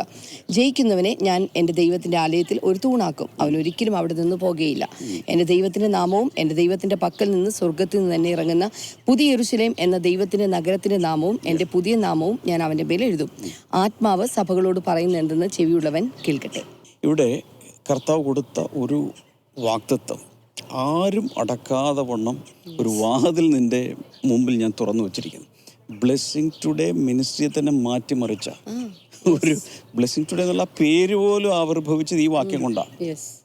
അനേക പ്രാവശ്യം ഞാൻ പറഞ്ഞിട്ടുണ്ട്, സ്റ്റേഡിയത്തിൽ ഒരു 2010 ഡിസംബർ 31 രാത്രിയിൽ സ്റ്റേഡിയത്തിൽ നമ്മുടെ ക്രോസ് ഓവർ സർവീസ് നടക്കുകയാണ്. ആ സമയത്ത് കർത്താവ് തരുന്നു, പിറ്റേ ദിവസം വാതിൽ തുറക്കുകയാണ്. വലിയ മീഡിയ മിനിസ്ട്രിക്ക് വേണ്ടിയിട്ടുള്ള വാതിൽ തുറന്നു വരുന്നു. പക്ഷെ ഞാൻ ഈയിടെ പല മിനിസ്ട്രികളെക്കുറിച്ചും പല ഓർഗനൈസേഷൻസിനെ കുറിച്ചൊക്കെ കേട്ടപ്പോൾ വായിച്ചപ്പോൾ അവർക്കും ഇതുപോലെ തന്നെ ദൈവം ഇടപെട്ടു. ഭയങ്കരമായ വാതിൽ കർത്താവ് തുറന്നു കൊടുത്തു. സോ ഒരുപക്ഷെ നിങ്ങളുടെ ജീവിതത്തിലും അടഞ്ഞു കിടക്കുന്ന ഏതെങ്കിലും ഒരു വാതിൽ തുറക്കപ്പെടാൻ പോകുന്നത്, ഒരുപക്ഷെ നിങ്ങളുടെ ജീവിതത്തിൽ അടഞ്ഞു കിടക്കുന്ന ഒരു വാതിൽ ആരും ഇനി അടക്കാത്ത രീതിയിൽ തുറക്കുവാൻ ഒരുപക്ഷെ കർത്താവ് ഈ സീസണിലായിരിക്കും കർത്താവ് സഹായിക്കാൻ പോകുന്നത്. അതിനുശേഷം അവരെ വളരെ എൻകറേജിങ് ആയിട്ടുള്ള കാര്യങ്ങളാണ് കർത്താവ് അവരെ കുറിച്ച് പറയുന്നത്. അവരെ സപ്പോർട്ട് ചെയ്യുന്നു, വലിയ വാഗ്ദത്തങ്ങൾ അവർക്ക് കൊടുക്കുന്നു. അതൊക്കെ ഒന്ന് പറയാമോ? ജയിക്കുന്നവന് ഞാൻ എൻ്റെ ആലയത്തിൻ്റെ ഒരു തൂണാക്കും. അത് പറഞ്ഞപ്പോഴാണ് ഈ പ്രിമൈസസിൽ നോക്കുവാണെങ്കിൽ ഇവിടെ ഈ യോഹന്നാൻ്റെ പേരിലുള്ളൊരു പള്ളി നിന്നിരുന്നൊരു സ്ഥലമാണെന്ന് പറയുന്നത്. ഇവിടെ 3 വലിയ സ്ട്രക്ചേഴ്സ് ഇവിടെ നിൽപ്പുണ്ട്. ആലയത്തിൻ്റെ ഒരു തൂണാക്കുന്നൊരു വാഗ്ദത്തം കൊടുത്തിട്ടുണ്ട്. എന്ന് വെച്ചാൽ എന്തുകളായി പോയാലും പോകാത്ത രീതിയിൽ ഇവിടെ 1, 2, 3 വലിയ കോളങ്ങൾ നിൽപ്പുണ്ട്. ഇതുവരെ പോയിട്ടില്ല. തൂണ് പോലെ ആ വചനത്തിൽ പറയുന്ന പോലെ ഇതിവിടെ നിൽക്കുകയാണ്. ഒരു പക്ഷേ പലരും ഇളകിപ്പോകുമ്പോൾ, പലരും മാറിപ്പോകുമ്പോൾ, പിന്മാറിയൊക്കെ പോകുന്ന സമയത്ത് ഇതുപോലെ ഇളകാതെ ഉറച്ചു നിൽക്കാൻ ദൈവം നിങ്ങളെയും സഹായിക്കും. യെസ്, ഫിലഡൽഫിയ നിങ്ങൾ കണ്ടു കാണും അല്ലേ? ഫിലഡൽഫിയ സഭയെ കുറിച്ച് പറയുമ്പോൾ എനിക്ക് തോന്നുന്നു 2 ചേർച്ചിനെ കുറിച്ചിട്ടാണ്, സ്മിർന ആൻഡ് ഫിലഡൽഫിയ. ഇവർ രണ്ടുപേരെയാണ് കുറ്റമൊന്നുമില്ല. അത് ഇച്ചിരി കാര്യമായിട്ട് വിശ്വസ്തരായിട്ട് ഇത്തിരി പൊക്കി പറഞ്ഞ പോലെ ഒരു കുറ്റമില്ലെന്നല്ല, അതെ, എടുത്തു പറഞ്ഞ് അതിഭയങ്കരമായി സീരിയസ് ആയിട്ട് കൊണ്ടുവരേണ്ടതില്ല. എല്ലാവരും ഒരു പെർഫെക്റ്റ് ചേർച്ച് ഇല്ല. രണ്ടും പറഞ്ഞ പോലെ നിങ്ങളൊരു പെർഫെക്റ്റ് ചേർച്ച് കണ്ടുപിടിച്ചെങ്കിൽ നിങ്ങൾ ദയവായി അവിടെ പോകരുത്. അതിനെ നിങ്ങൾ ഇംപെർഫെക്റ്റ് ആക്കും. നിങ്ങൾ ചെല്ലുന്ന ദിവസം അത് ഇംപെർഫെക്റ്റ് ആവും. അതുകൊണ്ട് ഒരു പെർഫെക്റ്റ് ചേർച്ചും ഇല്ല, എന്നാൽ പെർഫെക്റ്റ് പാസ്റ്ററും ഇല്ല. എന്നാൽ അപ്രീഷിയേറ്റ് ചെയ്യാൻ പറ്റുന്ന പല കാര്യങ്ങളും ഈ ചർച്ചുകളിലും ഉണ്ടായിരുന്നു. എനിക്ക് ഈ ഫിലഡൽഫിയ ചേർച്ചിന്റെ കാര്യത്തിൽ അത് ഓൾറെഡി അതിനകത്ത് പരാമർശിക്കപ്പെട്ടിരുന്നു. പക്ഷെ ബ്ലെസ്സിങ് ടുഡേ സംബന്ധിച്ചിടത്തോളം ആ തുറന്ന വാതിൽ എന്ന് പറഞ്ഞാൽ, ഞാൻ നിനക്ക് മുൻപാക്കി വെച്ചിരിക്കുന്ന തുറന്ന വാതിൽ, അത് ഓൾറെഡി നമ്മൾ അതിനകത്ത് മെൻഷൻ ചെയ്തിട്ടുണ്ട്. പക്ഷേ ഞങ്ങളിത് പറഞ്ഞുകൊണ്ടിരിക്കുമ്പോൾ ഞങ്ങൾക്ക് വീണ്ടും അത് പറയാനായിട്ട് തോന്നുകയാണ്. ഇതുപോലെയുള്ള തുറന്ന വാതിൽ പരിശുദ്ധാത്മാവ് ഓരോ വ്യക്തികൾക്ക് വേണ്ടിയും തുറക്കാനായിട്ട് പോവുകയാണ്. നിങ്ങൾക്ക് വ്യക്തിപരമായിട്ട്, നിങ്ങളുടെ സാമ്പത്തികമായിട്ടുള്ള മേഖലയിൽ, നിങ്ങളുടെ ബിസിനസ് മേഖലയിലൊക്കെ കർത്താവ് ഇതുപോലുള്ള തുറന്ന വാതിൽ കർത്താവ് തുറക്കാനായിട്ട് പോവുകയാണ്. അടുത്തൊരു ചേർച്ചിലേക്ക് നമ്മൾ പോകണം അല്ലേ? Last church. ഇത് കുറച്ച് ദൂരം കൂടുതലായിരുന്നു, ഡ്രൈവ് കൂടുതലായിരുന്നു. എന്നാൽ it was A beautiful place. അതെ, വളരെ മനോഹരമായിട്ടുള്ളൊരു സ്ഥലമായിരുന്നു. കാരണം കേറി ഇങ്ങനെ അങ്ങ് പോണമായിരുന്നു. ശരിക്കും ഒരു ഹിൽ ടോപ്പിന്റെ മുകളിലായിരുന്നു. ലൗഡീഷ്യ എന്ന സ്ഥലമായിരുന്നു. ഈ ലൗഡീഷ്യ എന്ന സ്ഥലത്തിന്റെ തൊട്ടപ്പുറത്തും ഇപ്പുറത്തും 2 മേജർ സിറ്റീസ് ഉണ്ട് from the new testament times. ഒന്ന് ഹീറോപോളിസ്, 2 കൊളോസി. പൊക്കത്ത് കൊളോസി ആണെങ്കിൽ താഴെയില് ഹീറോപോളിസും അപ്പുറത്ത് തന്നെയുണ്ട്. അവിടെ ഹീറോപോളിസിന്റെ അവിടെ ഭയങ്കര ഫേമസ് ആയിട്ടുള്ള ഒരു ടൂറിസ്റ്റ് സ്പോട്ട് ഉണ്ട്, പാമുക്കലെ എന്ന് പറയുന്നത്. അത് പണ്ട് മുതലുള്ള ഒരു റോമൻ ഹോട്ട് നാച്ചുറൽ സ്പാ ആയിരുന്നു. അവിടെ വന്ന് പണ്ട് മുതല് ഹോട്ട് സ്പ്രിങ്സ് ഉള്ളതുകൊണ്ട് അതിനെക്കുറിച്ചെല്ലാം നമ്മൾ ഈ വീഡിയോയിലും ഇടയിലൊക്കെ നമ്മൾ കേൾക്കും. എന്തുകൊണ്ടാണ് അതിന്റെ ഇമ്പോർട്ടൻസ്, കൊളോസിയുടെ ഇമ്പോർട്ടൻസ് ഒക്കെ നമ്മൾ കേൾക്കും. അപ്പൊ അന്ന് ഈ വെളിപ്പാട് പുസ്തകത്തിന്റെ ക്ലാസ് നടന്ന സമയത്തുണ്ടല്ലോ, ആക്ച്വലി ഈ ലവോദിക്ക സഭയെ കുറിച്ച് പറയുമ്പം, ലവോദിക്ക സഭയെ കുറിച്ച് പറയുമ്പം, നീ ഉഷ്ണവാനുമല്ല ശീതവാനുമല്ല, നീ ശീതോഷ്ണവാനാകിയ നിന്നെ ഉമിണ്ണുകളയും എന്നൊക്കെ പറയുന്ന ആ വചന ഭാഗങ്ങൾ വന്നപ്പം അന്നത്തെ കാലത്ത് കുറച്ച് വെള്ളം കൊണ്ടുവരുന്ന പൈപ്പുകൾ ഉണ്ടായിരുന്നു. ഇങ്ങനെയൊക്കെ പറഞ്ഞ സമയത്തൊക്കെ ഒരു സാങ്കല്പികമായിട്ട് ഓക്കെ അങ്ങനെ എന്നൊക്കെ ചിന്തിച്ചു. പക്ഷേ ആക്ച്വലി അതൊക്കെ നേരിട്ട് കാണാനായിട്ട് പറ്റി എന്നുള്ളതാണ്. പൈപ്പിന്റെ അടി കൂടി പോയിരിക്കുന്നതിന്റെ മൺ പൈപ്പിന്റെ എല്ലാം ക്ലേ പൈപ്സ് കാണാം. അതെല്ലാം വീഡിയോയിലുണ്ട്, അത് നിങ്ങൾക്ക് കാണാൻ സാധിക്കും. ഇപ്പോൾ നമുക്ക് വേഗത്തിൽ ലവോദിക്കയിലേക്ക് പോകാം. Beautiful place, you will love the video. Bible ഈ ലവോദിക്ക സഭയെ കുറിച്ചുള്ള ആ ദൂത് വായിച്ചിട്ടുള്ളവർക്ക് അവിടെ നിന്ന് ഞങ്ങളിത് പറയുന്ന സമയത്ത് വ്യക്തമായി മനസ്സിലാവും എന്ത് പശ്ചാത്തലത്തിലാണ് കർത്താവ് ഇത് പറഞ്ഞത്. So let's go.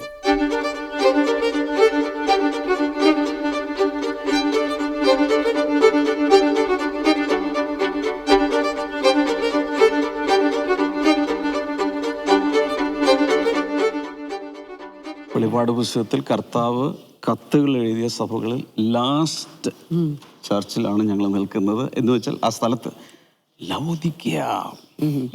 ലവോദിക്ക സഭയുടെ ദൂതന് എഴുതുക. എന്തെഴുതിയൊന്ന് വായിച്ചേ. വിശ്വസ്തനും സത്യവാനുമായ സാക്ഷിയായി ദൈവസൃഷ്ടിയുടെ ആരംഭമായ ആമേൻ എന്നുള്ളവൻ അരുളി ചെയ്യുന്നത്, ഞാൻ നിന്റെ പ്രവൃത്തി അറിയുന്നു. നീ ഉഷ്ണവാനുമല്ല ശീതവാനുമല്ല, ശീതവാനും ഉഷ്ണവാനും ആയിരുന്നെങ്കിൽ കൊള്ളായിരുന്നു. ഇങ്ങനെ ശീതവാനുമല്ല ഉഷ്ണവാനുമല്ല ശീതോഷ്ണവാനാകിയാൽ നിന്നെ എൻ്റെ വായിൽ നിന്ന് ഉമിണ്ണുകളയും. ഞാൻ ധനവാൻ സമ്പന്നനായിരിക്കുന്നു, എനിക്കൊന്നിനും മുട്ടില്ല എന്ന് പറഞ്ഞുകൊണ്ട് നീ നിർഭാഗ്യവാനും അരിഷ്ടനും ദരിദ്രനും കുരുടനും നഗ്നനും എന്ന് അറിയാതിരിക്കുകയാൽ നീ സമ്പന്നൻ ആകേണ്ടതിന് തീയിൽ ഊതിക്കഴിച്ച പൊന്നും നിന്റെ നഗ്നതയുടെ ലജ്ജ വെളിവാകാതെ വണ്ണം ധരിക്കേണ്ടതിന് വെള്ളയുടുപ്പും നിനക്ക് കാഴ്ച ലഭിക്കേണ്ടതിന് കണ്ണിൽ എഴുതുവാൻ ലേപവും എന്നോട് വിലയ്ക്ക് വാങ്ങുവാൻ ഞാൻ നിന്നോട് ബുദ്ധി പറയുന്നു. എനിക്ക് പ്രിയമുള്ളവരൊക്കെയും ഞാൻ ശാസിക്കുകയും ശിക്ഷിക്കുകയും ചെയ്യുന്നു. ആകയാൽ നീ ജാഗ്രതയുള്ളവനായിരിക്കുക, മാനസാന്തരപ്പെടുക. ഞാൻ വാതിൽക്കൽ നിന്ന് മുട്ടുന്നു. ആരെങ്കിലും എൻ്റെ ശബ്ദം കേട്ട് വാതിൽ തുറന്നാൽ ഞാൻ അവൻ്റെ അടുക്കൽ ചെന്ന് അവനോടും അവൻ എന്നോടും കൂടെ അത്താഴം കഴിക്കും. ജയിക്കുന്നവന് ഞാൻ എന്നോടുകൂടെ എൻ്റെ സിംഹാസനത്തിൽ ഇരിപ്പാൻ വരം നൽകും. ഞാനും ജയിച്ച് എൻ്റെ പിതാവിനോടുകൂടെ അവൻ്റെ സിംഹാസനത്തിൽ ഇരുന്നതുപോലെ തന്നെ. ആത്മാവ് സഭകളോട് പറയുന്ന എന്തെന്ന് ചെവിയുള്ളവൻ കേൾക്കട്ടെ. എനിക്ക് തോന്നുന്നു കർത്താവ് ഈ 7 സഭകൾ, നമ്മളിപ്പോൾ 7 സ്ഥലത്തും പോയി, ഈ 7 സ്ഥലത്ത് ഒരു പ്രത്യേകത കണ്ടത് ഒന്നുകിൽ അവിടുത്തെ ഹിസ്റ്ററി, അല്ലെങ്കിൽ അവിടുത്തെ സ്ഥിതിവിശേഷം, അവിടുത്തെ മനുഷ്യരുടെ രീതികൾ, ഇതിനെ ബേസ് ചെയ്താണ് കർത്താവ് പലപ്പോഴും ദൂത് പറയുന്നത്. ഫോർ എക്സാമ്പിൾ ഇവിടെയാണെങ്കിൽ നീ ശീതവാനുമല്ല ഉഷ്ണവാനുമല്ല. ഞങ്ങൾ നിൽക്കുന്നതിൻ്റെ ഏകദേശം ആ ഡയറക്ഷനിലാണ് ഹിയറപോളിസ് എന്ന് പറയുന്ന സ്ഥലം. അവിടെ ചർച്ച ഉണ്ടായിരുന്നു, അതിനെക്കുറിച്ച് പരാമർശങ്ങൾ ബൈബിളിലുണ്ട്. അവർക്ക് പ്രത്യേക കത്തൊന്നുമില്ല. അവിടെ നല്ല ചൂട് ഉറവകളാണുള്ളത്, ഹോട്ട് സ്പ്രിങ്സ്. ഈ ഭാഗത്തായിട്ടാണ് കൊലോസ്യർക്ക് എഴുതിയ ലേഖനം. അവർക്കും വെളിപാട് പുസ്തകത്തിൽ കത്തില്ല, പൗലോസ് എഴുതി, കർത്താവ് എഴുതിയിട്ടില്ല. കാരണം അവർ പ്രത്യേക രീതിയിൽ, നിങ്ങൾക്ക് ഒരുപക്ഷെ ഇപ്പോൾ മനസ്സിലായി കാണും, ഒരു റൗണ്ടിൽ ഇങ്ങനെ ഒരു സ്ഥലത്ത് നിന്ന് ഒരു പോസ്റ്റ്മാൻ കത്ത് ഡെലിവറി ചെയ്യാൻ വേണ്ടി പോയാൽ അവിടെ നിന്ന് പോയി തിരിച്ചിങ്ങനെ വരുന്നൊരു സർക്കിൾ രീതിയിലാണ് ഈ ഓർഡർ വെച്ചിരിക്കുന്നത്. അപ്പൊ ഈ ഭാഗത്താണ് കൊലോസെ. അവിടെയാണെങ്കിൽ നല്ല തണുത്ത പ്യൂർ വാട്ടർ. ഇവർക്കാണെങ്കിൽ വെള്ളമില്ല, ഈ ലവോദിക്കക്കാർക്ക് വെള്ളമില്ല. അപ്പോൾ ഇവർ ചെയ്തുകൊണ്ടിരുന്നത് നമ്മൾ കേട്ടിട്ടുള്ളത്, ഒരുപക്ഷെ ഞങ്ങൾക്കത് കാണിക്കാൻ പറ്റും, ഈ ക്ലേ കൊണ്ടുള്ള പൈപ്പുകൾ ഉപയോഗിച്ചിട്ട് ഇന്നത്തെ കാലത്ത് പോലെ ഇപ്പം നമ്മളിപ്പോൾ പല സ്ഥലങ്ങളിലും നദികളിൽ നിന്ന് വെള്ളം പമ്പ് ചെയ്ത് മുകളിൽ വലിയ റിസർവോയറിൻ്റെ അകത്ത് ഇട്ടിട്ട് അവിടെ നിന്നാണ് ഡിസ്ട്രിബ്യൂഷൻ. നമ്മൾ വാട്ടർ കണക്ഷൻ എടുക്കും. ഞങ്ങളുടെയൊക്കെ വീട്ടിൽ വരുന്ന പെരിയാറിലെ വെള്ളമാണ്. ഇതുപോലെ ഈ 2 സ്ഥലത്ത് നിന്നും പൈപ്പുകൾ, ക്ലേ പൈപ്പുകൾ, അന്നത്തെ കാലത്ത് 2000 വർഷങ്ങൾക്ക് മുമ്പ് പൈപ്പുകളിൽ വെള്ളം കൊണ്ടുവരുമായിരുന്നു. പക്ഷെ ഇവിടെ എത്തുമ്പോൾ എന്ത് പറ്റുമെന്ന് ചോദിച്ചാൽ തണുപ്പുമല്ല ചൂടും അല്ലാത്തൊരു വരുവായിത്യം. അത് വായിലോട്ട് എടുക്കുമ്പോൾ തന്നെ നമ്മുടെ നാട്ടിൽ ഈ വാട്ടവെള്ളം എന്നൊക്കെ പറയും, ഒരു തുപ്പും. ഇതാണ് ഈ ബാക്ക്ഗ്രൗണ്ട് വെച്ചുകൊണ്ടാണ് കർത്താവ് ഇവരോട് സംസാരിക്കുന്നതെന്ന് പറയുന്നത്. നീ ശീതവാനുമല്ല ഉഷ്ണവാനുമല്ല. അവിടുത്തെ ഹോട്ട് സ്പ്രിങ്സ് എന്ന് പറഞ്ഞാൽ ഭയങ്കര ചൂടാണ്. അതെ. ഇവിടെയാണെങ്കിൽ ഭയങ്കര തണുപ്പ്. ഇവിടെ വരുമ്പോൾ വാട്ടവെള്ളം പോലെ ആയിട്ട്.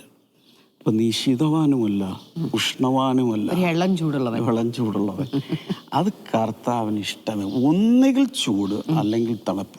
ഒന്നുകിൽ മര്യാദക്ക് കർത്താവിനോട് നീ ജീവിക്കുക, അല്ലെങ്കിൽ നരകത്തിന് യോഗ്യനായ ഞങ്ങൾ ഇതാ കർത്താവിൻ്റെ പോളിസി. ഇല്ലെങ്കിൽ ഞാനും ഇവിടുത്തെ ആളുകൾ ഈ വാട്ടർവെള്ളം തുപ്പുന്നത് പോലെ ഞാൻ നിന്നെ തുപ്പിക്കളയും. വാണിംഗ് ആണ്. വേറൊരു പ്രത്യേകത അറിയാമോ?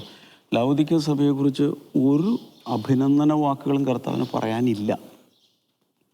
ശാസന എന്ന് വെച്ചാൽ എഴുതിയ കത്തുകളിൽ ഏറ്റവും അവസാനത്താണ് ഏറ്റവും സീരിയസ്, ഭയങ്കര സ്ട്രോങ് ആയിട്ട് കർത്താവ് പറയുന്നത്. മാത്രമല്ല കറക്ഷൻസ് കൂടുതലുള്ള സഭകൾക്കാണ് നീണ്ട ലെറ്റർ, ഇല്ലാത്തവർക്ക് കുറച്ച് എഴുതുള്ളൂ. അപ്പോൾ ഒരു ബാക്ക്ഗ്രൗണ്ട് മനസ്സിലായി. രണ്ടാമത്തെ ഒരു ബാക്ക്ഗ്രൗണ്ട്, ഞാൻ ധനവാൻ, ഞാൻ സമ്പന്നനായിരിക്കും, എനിക്ക് ഒന്നിനും മുട്ടില്ല. അത് ഇവിടുത്തെ ഒരു ബാക്ക്ഗ്രൗണ്ടാണ്. ബാക്ക്ഗ്രൗണ്ട് ഇത്രേ ഉള്ളൂ. ഞങ്ങൾ ഇതിൻ്റെ പുറത്ത് ഈ എഴുതി വെച്ചിട്ടുള്ള സൈൻ ബോർഡുകളൊക്കെ വായിച്ചപ്പോഴേക്കും എനിക്കൊന്ന് അനേക പ്രാവശ്യം ഇവിടെ ഭൂകമ്പം ഉണ്ടായിട്ടുണ്ട്. അതിൽ എനിക്കൊന്ന് AD 60 ഭൂകമ്പം ഉണ്ടായ സമയത്ത്, നീരോയുടെ കാലത്ത് എല്ലാം തകർന്നു. പക്ഷെ ഇവർ ഭയങ്കര പണക്കാരാണ്, സമ്പന്നരായതുകൊണ്ട് ഇവർ പറഞ്ഞു, ഇവര് എംപറർ, അതായത് ചക്രവർത്തി തന്നെ സഹായം കൊടുക്കാമെന്ന്, ചക്രവർത്തി കൊടുക്കാമെന്ന് പറഞ്ഞു. ഇവർ പറഞ്ഞു, നോവേ, ഞങ്ങൾക്ക് വേണ്ട, ഞങ്ങൾ സെൽഫ് സഫീഷ്യൻ്റാ, ഞങ്ങൾക്ക് കാശുണ്ട്, ഞങ്ങൾ പണിതുള്ള മേടിച്ചില്ല, അവർ തന്നെ വേണം, ഇത് തന്നെ വേണം.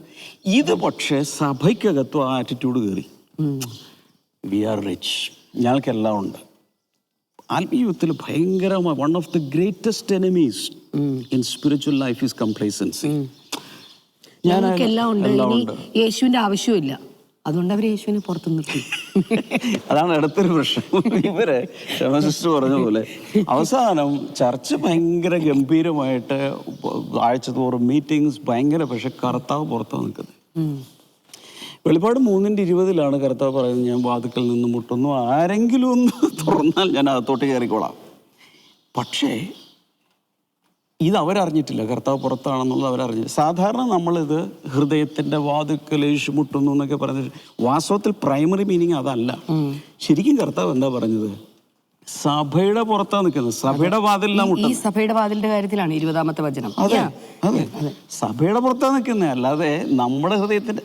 ഓഫ് കോഴ്സ് ഇൻഡിവിജ്വലി നമ്മൾ പറയുമ്പോൾ ഉണ്ട്, പക്ഷെ അതിന്റെ പ്രൈമറി മീനിങ് ഒരിക്കലും അതല്ല.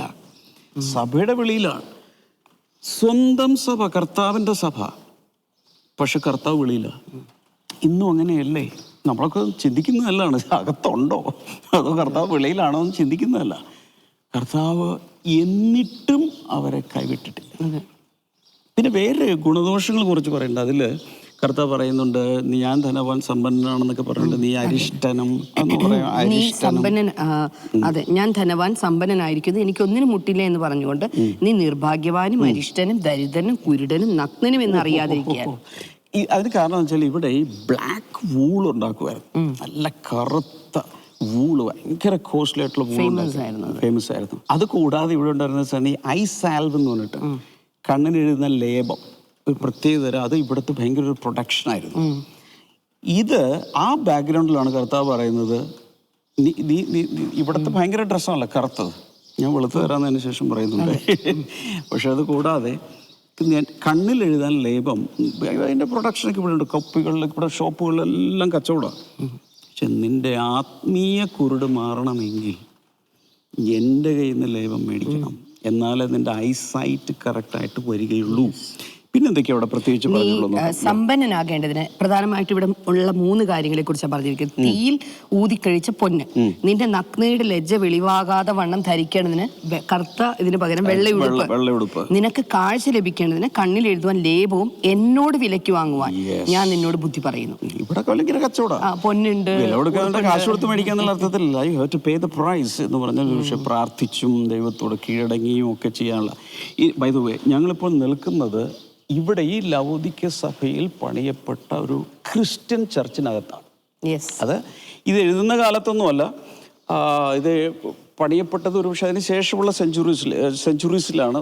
ഒരു പക്ഷേ 4th സെഞ്ചുറിയിലോ 5th സെഞ്ചുറിയോ കൃത്യം എനിക്ക് ഓർമ്മയില്ല. ഇത് നോക്കി അതിൻ്റെ കോളംസും സ്ട്രക്ചറും ഒന്ന് നോക്കുക. ഇവിടെ ഓൾട്ടർ അതിൻ്റെ ഓൾട്ടറാണ്, ഇവിടെ ഉള്ളതിൻ്റെ ഓൾട്ടറാണ് എന്ന് മാത്രമല്ല, ഇവിടെ വെച്ച് ലാവോദിക്ക ഇതിൽ വെച്ചിട്ടാണ് ഒരു വലിയൊരു ഈ നിഖ്യ സൂനഹദോസിന് ശേഷമുള്ള ഒരു ഭയങ്കരമായൊരു കൗൺസിൽ നടന്നത് ഇവിടെ വെച്ചിട്ടാണ്. അങ്ങനെ ലാവോദിക്ക അതിനും വളരെ ഫേമസ് ആണ്. ഒരു വലിയ ഞങ്ങൾ ഇതിൻ്റെ എൻട്രൻസിൽ നോക്കുമ്പോഴേക്കും അന്ന് ഇവിടെ എടുത്ത ആ തീരുമാനങ്ങളുടെ ലിസ്റ്റ് വെച്ചിട്ടുണ്ട്. അതെ, അവർ ക്രിസ്ത്യൻസിന് സാബത്ത് അല്ല ആചരിക്കേണ്ടത്, പകരം ലോർഡ്സ് ഡേ ആണ്. സൺഡേസിലാണ് അവർ അവധി എടുക്കേണ്ടത്. നിയമങ്ങൾ ഇങ്ങനെ എഴുതി വെച്ചേക്കുവാ. Yes. Oh, that is amazing. Yes. ഇവിടെയാണ് എനിക്ക് തോന്നുന്നു, ഇവിടെയാണ് പ്രസംഗ പീഠം ഇതിന്റെ റൈറ്റ് സൈഡിലായിട്ടുണ്ട്. കാരണം ഇതെല്ലാം തന്നെ അന്നത്തെ കാലത്തെ സിനഗോഗ് ഒന്ന് ചേഞ്ച് ചെയ്ത് ക്രിസ്ത്യൻ രീതിയിലോട്ട് വന്നതുകൊണ്ടാണ് ഇതായിരുന്നു അതിന്റെ ഓൾട്ടർ എന്ന് പറയുന്നത്. പക്ഷെ ഏറ്റവും വളരെ രസകരമായിട്ടുള്ളൊരു കാര്യം കൂടെ കാണാനുണ്ട്. പലപ്പോഴും ഇന്നത്തെ കാലഘട്ടത്തിൽ ആളുകൾക്ക് ഒരു വലിയ സംശയമുള്ള ഒരു കാര്യമാണ് ഈ ഒരു ഉപദേശം ശരിക്കും പറഞ്ഞാൽ ആവശ്യമുണ്ടോ, ആദിമസഭയിൽ അത് പ്രാക്ടീസ് ചെയ്തിരുന്നോ എന്നൊക്കെ പറയുന്ന ഒരു കാര്യം ആളുകൾക്ക് പൊതുവെ ഉണ്ട്. പക്ഷെ അതിന്റെ ഒരു തെളിവ് ആദിമസഭയിൽ പ്രാക്ടീസ് ചെയ്തിരുന്ന അതേ കാര്യം തന്നെയാണ് ഈ 21-ാം നൂറ്റാണ്ടിലും നമ്മൾ പ്രാക്ടീസ് ചെയ്യുന്നത് എന്ന് തെളിയിക്കുന്ന ഒരു കാര്യമാണ് നമുക്ക് ഇവിടെ കാണാനായിട്ട് സാധിക്കുന്നത്. ബാപ്റ്റിസ്ട്രി, സ്നാനപ്പെടുത്തുന്ന തൊട്ടി എന്നൊക്കെ പറയുന്നത് നിങ്ങൾക്കൂടെ വായിക്കാൻ കഴിയും, ഇവിടെ എഴുതി വെച്ചിരിക്കുന്നത്. അതെ, ഈ സ്നാനത്തിന്റെ ആ തൊട്ടി നോക്കുമ്പോൾ നമുക്ക് അതിനകത്ത് ഒരു ക്രോസിന്റെ ഒരു ഷേപ്പ് അല്ലെ ശരിക്കും പറഞ്ഞാൽ കാണാൻ പറ്റും. ആരെങ്കിലുമൊക്കെ ചേർച്ചസിലുള്ളവരൊക്കെ ബാപ്റ്റിസത്തിന്റെ ഒരു തൊട്ടി ഉണ്ടാക്കാൻ പ്ലാൻ ചെയ്യുന്നുണ്ടെങ്കിൽ ഭയങ്കര നല്ലൊരു മോഡലായിട്ട് എനിക്ക് തോന്നുന്നത് കണ്ടിട്ട്. പിന്നെ നമ്മളിങ്ങോട്ട് വരുമ്പോഴത്തേനും ഈ ഒരു ഇത് ചർച്ചിന്റെ ഭാഗമായിരുന്നെങ്കിലും പിന്നീട് ചേർച്ചുമായിട്ട് കണക്ട് ചെയ്തിട്ടുള്ള വ്യത്യസ്തമായ കാര്യങ്ങളൊക്കെ ഒരു ചേർച്ചിൽ ഉണ്ടാകേണ്ട കാര്യങ്ങളൊക്കെ തന്നെ ഭക്ഷണം കഴിക്കുന്ന സ്ഥലങ്ങള്, ടോയ്ലറ്റ്സ്, ഭക്ഷണം കഴിക്കുന്ന സ്ഥലങ്ങള്, ടോയ്ലറ്റ്സ് തുടങ്ങിയുള്ള കാര്യങ്ങളെല്ലാം തന്നെ നമുക്കിവിടെ. ഒരു പക്ഷേ നിയമം ഇങ്ങോട്ട് വന്നേ, ഇതാ ആ ഭാഗത്തൊരു വൈറ്റ് കളറിൽ കണ്ടോ, അവിടെയാണ് ഹോട്ട് സ്പ്രിങ്സ് ഉണ്ടായിരുന്ന ഹിറപ്പോലീസ് എന്ന് പറയും. ഇപ്പോഴും ഉണ്ടെന്ന് പറയുന്നത് അവിടെ. ഞങ്ങൾക്ക് അങ്ങോട്ട് പോകാൻ സമയമുണ്ടെന്ന് തോന്നുന്നില്ല, ഇവിടെ നിന്ന് ഒത്തിരി ട്രാവലുണ്ട്. ആ ഭാഗത്താണ്. ഇതിൻ്റെ ഓപ്പോസിറ്റ് ഡയറക്ഷനിലായിരുന്നു കൊലോസേ. യെസ്. അത് മാത്രമല്ല എപ്പോഴും നമ്മൾ ഈ ന്യൂ ടെസ്റ്റ്മെന്റിന്റെ കാര്യം നോക്കുമ്പോഴേ എപ്പോഴും ഈ പട്ടണത്തിനകത്തൊരു വലിയ ചർച്ച ഉണ്ടായിരിക്കും. കാരണം നമ്മൾ ഈ അപ്പസ്തോല പ്രവൃത്തിയിലൊക്കെ നമ്മൾ വായിക്കുമ്പോൾ പട്ടണം ഇളകി എന്നൊക്കെ കാണുമ്പോഴേ നമ്മളെപ്പോഴും ചിന്തിക്കും നമ്മളുടെ ചേർച്ചിന്റെ രീതി അനുസരിച്ചിട്ട് നമ്മൾ നോക്കുമ്പോൾ ഏതെങ്കിലും ഒരു ഗ്രാമത്തിലോ പട്ടണത്തിന്റെ ആ വലിപ്പം അനുസരിച്ചിട്ട് ഒരു കുഞ്ഞു കാര്യമായിരിക്കും. പ്രത്യേകിച്ച് ഇന്ത്യയിലൊക്കെ ഒരു കുഞ്ഞു സംഭവമായിരിക്കും ചേർച്ച് എന്നും അതിന്റെ ബിൽഡിംഗ് എന്നൊക്കെ പറയുന്നത്. പക്ഷെ ഇവിടെ അങ്ങനെയല്ല. അവിടെ നോക്കിക്കഴിഞ്ഞാൽ കാണാൻ പറ്റുന്നുണ്ട് പട്ടണത്തിന്റെ തൂണുകൾ, അന്നുണ്ടായിരുന്ന പട്ടണത്തിന്റെ ഹിൽ ടോപ്പിലാണ്, ഏറ്റവും ഉയർന്ന സ്ഥലത്ത്. പിശാചും ചെയ്യുന്നത് തന്നെയാണ്. പിശാചിന് എന്താണ് ഹൈ പ്ലേസസ് എന്ന് പറഞ്ഞിട്ട് അവരൊരു ഓൾട്ടർ പണിയുമ്പോൾ, അതായത് ബാലിന്റെ ആകട്ടെ അഷേറയുടെ ആകട്ടെ ഇങ്ങനെയുള്ള ബൈബിളിൽ തന്നെ നോക്കിയാൽ ഒരു മലയുടെ മുകളിലായിരിക്കും അവർ കൊണ്ടുപോയി പണിയുന്നത്. ഇതുപോലെ തന്നെയാണ് ജെറുസലേം ദേവാലയം എവിടെ ഇരിക്കുന്നത്, മലയുടെ മുകളിലാണ്. അപ്പോൾ ഓൾട്ടർ എപ്പോഴും വയ്ക്കേണ്ടത് ഉയർന്ന സ്ഥലത്താണ് എന്നുള്ളത് നമ്മളെപ്പോഴും ഓർക്കും. ഉയർന്ന സ്ഥലത്തായിരിക്കണം ഓൾട്ടർ. ഇപ്പോൾ അബ്രഹാമിന് വേണമെങ്കിൽ ഇസ്ഹാക്കിനെ ബലികഴിക്കാൻ വീടിന്റെ വെളിയിലൂടെ അങ്ങനെ ചെയ്താൽ പോരായിരുന്നു. പക്ഷെ പറഞ്ഞു മോറിയാമലയുടെ മുകളിലോട്ട്. അപ്പൊ ഓൾട്ടർ ഈ യേശുവിന്റെ കാര്യത്തിലാണെങ്കിലും പ്രാർത്ഥിക്കാൻ എല്ലാത്തിനും മുകളിൽ മരണം പോലും ഈ ദേവാലയം പോലും ഇരിക്കുന്നത് ഒരു വലിയ ഹില്ലിന്റെ മുകളിലാണ്. കാരണം നമ്മൾ താഴ്വര ദേവനെ അല്ല ആരാധിക്കുന്നത്, ആകാശവും ഭൂമിയും ഉണ്ടാക്കിയ മഹാദൈവത്തെയാണ് ആരാധിക്കുന്നത്. അവനും ഉയർന്നവനും ഉന്നതനും ശാശ്വതവാസിയുമാണ്. പക്ഷെ മനസ്താപമുള്ളവരുടെ ഹൃദയങ്ങളിൽ, താഴ്മയുള്ളവരുടെ ഹൃദയങ്ങളിൽ അത് വസിക്കുകയും ചെയ്തു. അപ്പോ ഞങ്ങള് എനിക്ക് തോന്നുന്നു അതൊന്ന് കാണിച്ചാൽ നല്ലതാണ്. ഇവിടെ നടന്ന നമ്മുടെ ലൗദീഷ്യ കൗൺസിലിന്റെ ഒരു ഭാഗം ഇവിടെ വെച്ചിട്ടുണ്ട്. നോക്കാം, the council of Laodicea AD 343 to 381. ഈ ഭാഗത്ത് നോക്കിയാലേ the process started in 325 with the first council held in Nicaea, that is modern Iznik. At Laodicea, a regional council was convened sometime between 341 and 381. അതിലുള്ള കാനൺസ് ആണ് 1, 2, 3, 4 ഇങ്ങനെ വന്നിട്ട് 35, 62. Oh my God, എത്ര വരെ വന്നിട്ടുണ്ട്? 60 എണ്ണം. 60 നിയമങ്ങൾ അവര് ഉണ്ടാക്കി. അതിനുശേഷമുള്ള കാലഘട്ടത്തിൽ വീണ്ടും കൗൺസിൽസിൽ ഇതിനൊക്കെ ചേഞ്ചസ് വന്നിട്ടുണ്ട്. എനിക്ക് ഏറ്റവും രസകരമായിട്ട് തോന്നിയത് എല്ലാവർക്കും ഒരു സംശയമുള്ള ഒരു കാര്യമാണ് അപ്പസ്തോലായ പൗലോസിന്റെ പുസ്തകങ്ങളുടെ കാര്യം. 14 എപ്പിസിൽ ഓഫ് പോൾ എന്ന് പറഞ്ഞിട്ട് ഇവിടെ നമ്മൾ കാണുന്ന 1 to the Hebrews എന്ന് കാണുന്നുണ്ട്. ഇവര് പറയുന്നത് എബ്രാഹിം എഴുതിയത് പൗലോസാണ്. ഞാൻ എപ്പോഴും പറയാറുണ്ട്, ആ എബ്രാഹിം പഠിപ്പിച്ചപ്പോഴും ഞാൻ 343 പറയുന്നു. ഇത്രയും സ്പിരിച്വൽ കാലിബർ ഉള്ള വേറൊരു അപ്പസ്തോലൻ അന്നില്ല. പത്രോസിന് പറ്റുമോ? ബർണബാസ്, ചിലർ പറയുന്നത് ബർണബാസ് എഴുതി, അത് എഴുതി.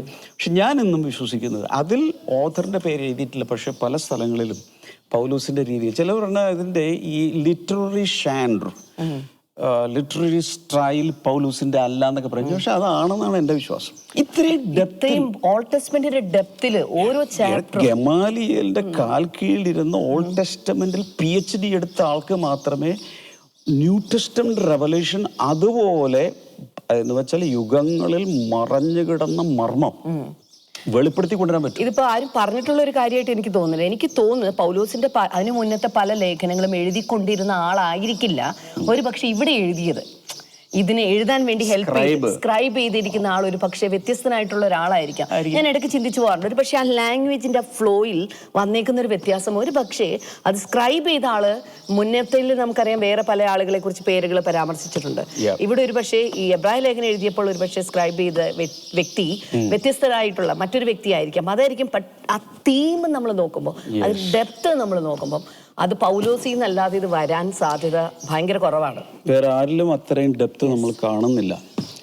സോ നമ്മൾ അവസാനത്തെ ലവോദിക്ക സഭയുടെ ആ സ്പോട്ടിൽ വരെ വന്നു. അങ്ങനെ നമ്മളുടെ ഈ പ്രാവശ്യത്തെ ഈ ട്രിപ്പ്, ടർക്കിയിലേക്കുള്ള ട്രിപ്പ് ഇവിടെ അവസാനിക്കുകയാണ്.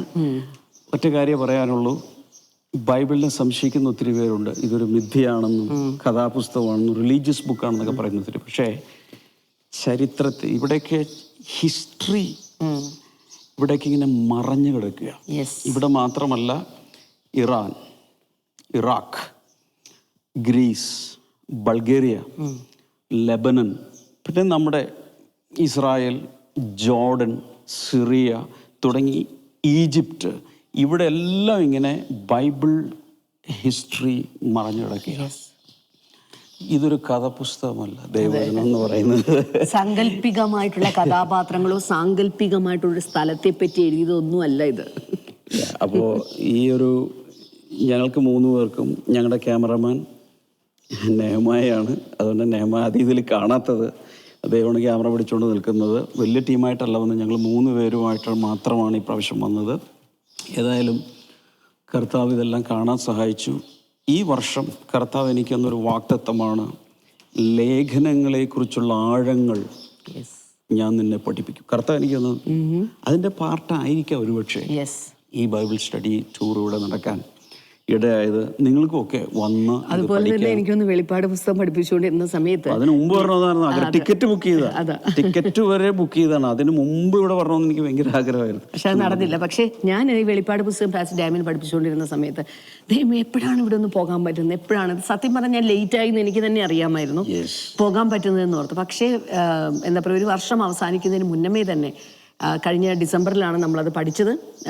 പക്ഷേ ചില മാസങ്ങൾക്കുള്ളിൽ തന്നെ ഇവിടെ വരാൻ സാധിച്ചതിൽ എനിക്ക് ദൈവത്തോട് ഭയങ്കരമായിട്ടൊരു നന്ദിയുണ്ട്. നമ്മുടെ മനസ്സിന്റെ ചെറിയൊരു ആഗ്രഹം പോലും കർത്താവ് സാധിപ്പിക്കുന്നു എന്നുള്ളതാണ് എനിക്ക് മനസ്സിലാക്കാൻ സാധിച്ചത്. ഇതുപോലെ തന്നെ നിങ്ങളിൽ ചില ആളുകളൊക്കെ ഇതുപോലെ ആഗ്രഹിക്കുന്നവരുണ്ടായിരിക്കും. നമുക്ക് എന്തായാലും ഒരുമിച്ച് ഒരു പ്രാവശ്യം കൂടെ വരണം. ഒരു പ്രാവശ്യമല്ല, പല പ്രാവശ്യമൊക്കെ വരണം. പക്ഷെ നിങ്ങളോടൊപ്പം ഒരു പ്രാവശ്യം ഞങ്ങൾക്കും ട്രാവൽ ചെയ്യണമെന്ന് ഞങ്ങൾക്ക് വളരെയധികം താല്പര്യമുണ്ട്. അതിൻ്റെ കാര്യാദികളൊക്കെ ഞങ്ങൾ ക്രമീകരിക്കുന്നതാണ്. മാറ്റമില്ലാത്ത ചില കാര്യങ്ങൾ മാത്രമേ ഉള്ളൂ. 1, ദൈവത്തിന് മാറ്റമില്ല. 2, ദൈവവചനത്തിന് മാറ്റമില്ല. പർവ്വതങ്ങൾ മാറിപ്പോവും, കുന്നുകൾ നീങ്ങിപ്പോവും, പൂവ് ഉതിർന്നു പോവും, പുല്ല് വാടിപ്പോവും, മർത്യനായാലും ഇവിടെ നിന്ന് ശരീരത്തിൽ നിന്ന് മാറ്റപ്പെടും. പക്ഷേ ദൈവ ഇഷ്ടം ചെയ്യുന്നവനോ എന്നേക്കും നിലനിൽക്കുന്നു. സോ നിത്യമായി എന്ന് വെച്ചാൽ ഈ പ്രപഞ്ചത്തിൻ്റെ അടിസ്ഥാനം പോലും ദൈവത്തിൻ്റെ വായിൽ നിന്ന് വന്ന വചനമാണ്. വചനത്തെ സ്നേഹിച്ചതിനെ പഠിച്ചാൽ നാമും ദൈവത്തോടൊപ്പം അവൻ നിത്യനായിരിക്കുന്നത് പോലെ എന്നേക്കും നിലനിൽക്കും. God bless. ലവോദിക്കയിലെ കാര്യങ്ങളൊക്കെ നമ്മൾ കണ്ടു. വിശദമായിട്ട് കണ്ടു. എനിക്കത് മറ്റ് പല സ്ഥലങ്ങളിൽ ചെയ്തതിനേക്കാളും കുറച്ചും കൂടെ ഡീറ്റെയിൽ ആയിട്ട് അല്ലെ, എനിക്ക് തോന്നുന്നു ഏറ്റവും നന്നായിട്ട് ഡാഡി മോമിയും പറഞ്ഞ വീഡിയോ അത് അവസാനം എത്തിയല്ലോ, അപ്പോഴേക്കും കുറച്ചും കൂടെ നന്നായിട്ട് പ്രാക്ടീസ് ആയല്ലേ. ബട്ട് എനിക്ക് ലൗഡീഷൻ ചർച്ചിനെ കുറിച്ച് പറയാനുള്ളൊരു കാര്യം, ആക്ച്വലി പോളിന്റെ മിഷണറി നെറ്റ്വർക്കിൽ ഉള്ള ഒരു ചേർച്ചായിരുന്നു ലൗഡീഷൻ ചർച്ച്. കൊളോഷ്യൻസ് 3 കൊളോസിയിൽ എഴുതുന്ന, കൊളോസി നമുക്കറിയാം ലൗഡീഷനിൽ നിന്ന് ജസ്റ്റ് ഒരു 15 20 മിനിറ്റ് ഡ്രൈവ് ഉള്ളൂ, അത്രേ ഉള്ളൂ കൊളോസി. അപ്പോ 3:16 പറയുന്നുണ്ട് കൊളോഷ്യൻ ചർച്ചിനോട്, നിങ്ങൾ ഈ ലെറ്റർ വായിച്ചതിന് ശേഷം ലൗഡീഷൻ ചർച്ചിലേക്ക് ഈ ലെറ്റർ കൊടുക്കണം, അവർക്ക് എഴുതിയ ലെറ്റർ നിങ്ങളും വായിക്കുക എന്ന് പറയുന്നുണ്ട്. ആ ലെറ്റർ നമുക്ക് ബൈബിളിൽ ഇല്ല, കിട്ടിയിട്ടില്ല. എന്നാൽ ആ 2 ചേർച്ചസ് തമ്മിൽ ഒരു ബന്ധം ഉണ്ടായിരുന്നു എന്ന് നമുക്ക് അസ്യൂം ചെയ്യാൻ പറ്റും. പോളിനാണെങ്കിലും ഈ വഴി കൂടെ പോള് പോയി മിനിസ്ട്രേറ്റ് ഉണ്ടാവും. കാരണം കൊളോസിയിൽ വന്നിട്ടുണ്ടെങ്കിൽ ഓഫ് കോഴ്സ് വളരെ എളുപ്പമാണ്, ലൗഡീഷ്യയിൽ വന്നിട്ടുണ്ടായിരിക്കും. നമ്മളിവിടെ സംബന്ധിച്ചാണെങ്കിൽ എന്താ പറയാ, എറണാകുളത്ത് വന്നിട്ടുണ്ടെങ്കിൽ തൃശ്ശൂർ പോകാനായിട്ട് വലിയ ബുദ്ധിമുട്ടില്ല എന്ന് പറയുന്ന പോലെയുള്ളൂ. പക്ഷെ എന്റെ വിഷയമൊന്നുമില്ല, കർത്താവിനെ പുറത്താക്കിയ സഭ. അതെ അതെ, കുറെ വിരോധാഭാസങ്ങള് അല്ലെ, കുറെ വിരോധാഭാസങ്ങള്.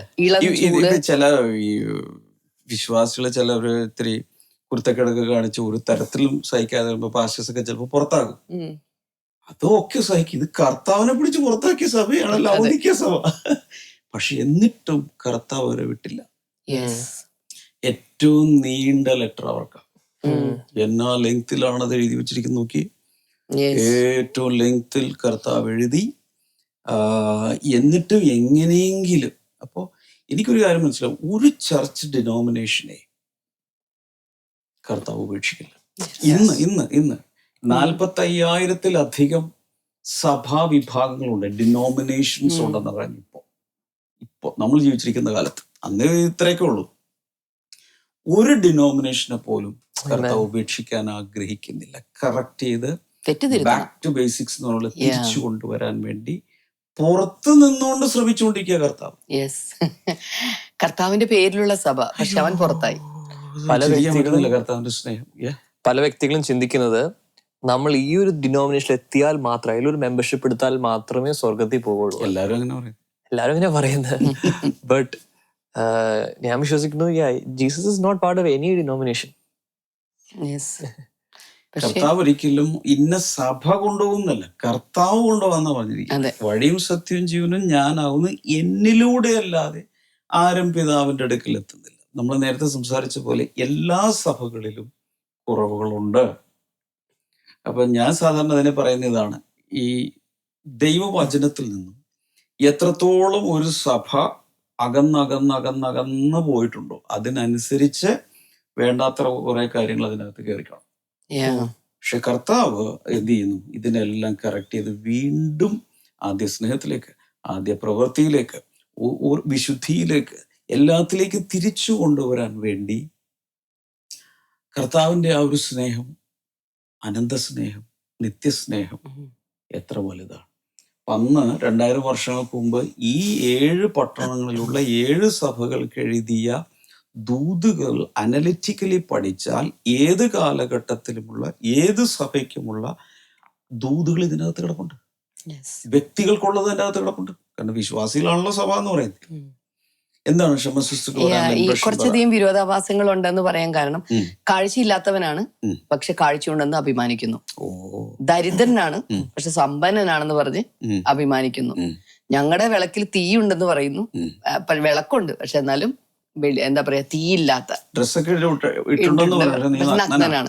അങ്ങനെ കുറെ അവര് പറയുന്നത് ഞങ്ങൾക്ക് എല്ലാം ഉണ്ടെന്നാണ്. പക്ഷെ കർത്താവിന്റെ കണ്ണിൽ, കർത്താവിന്റെ ആ എന്താ പറയാ 7 കണ്ണ് എന്ന് പറയുന്ന ആ കണ്ണിൽ നോക്കുമ്പോൾ ഇതൊന്നും ഇല്ലാതിരിക്കുന്നു.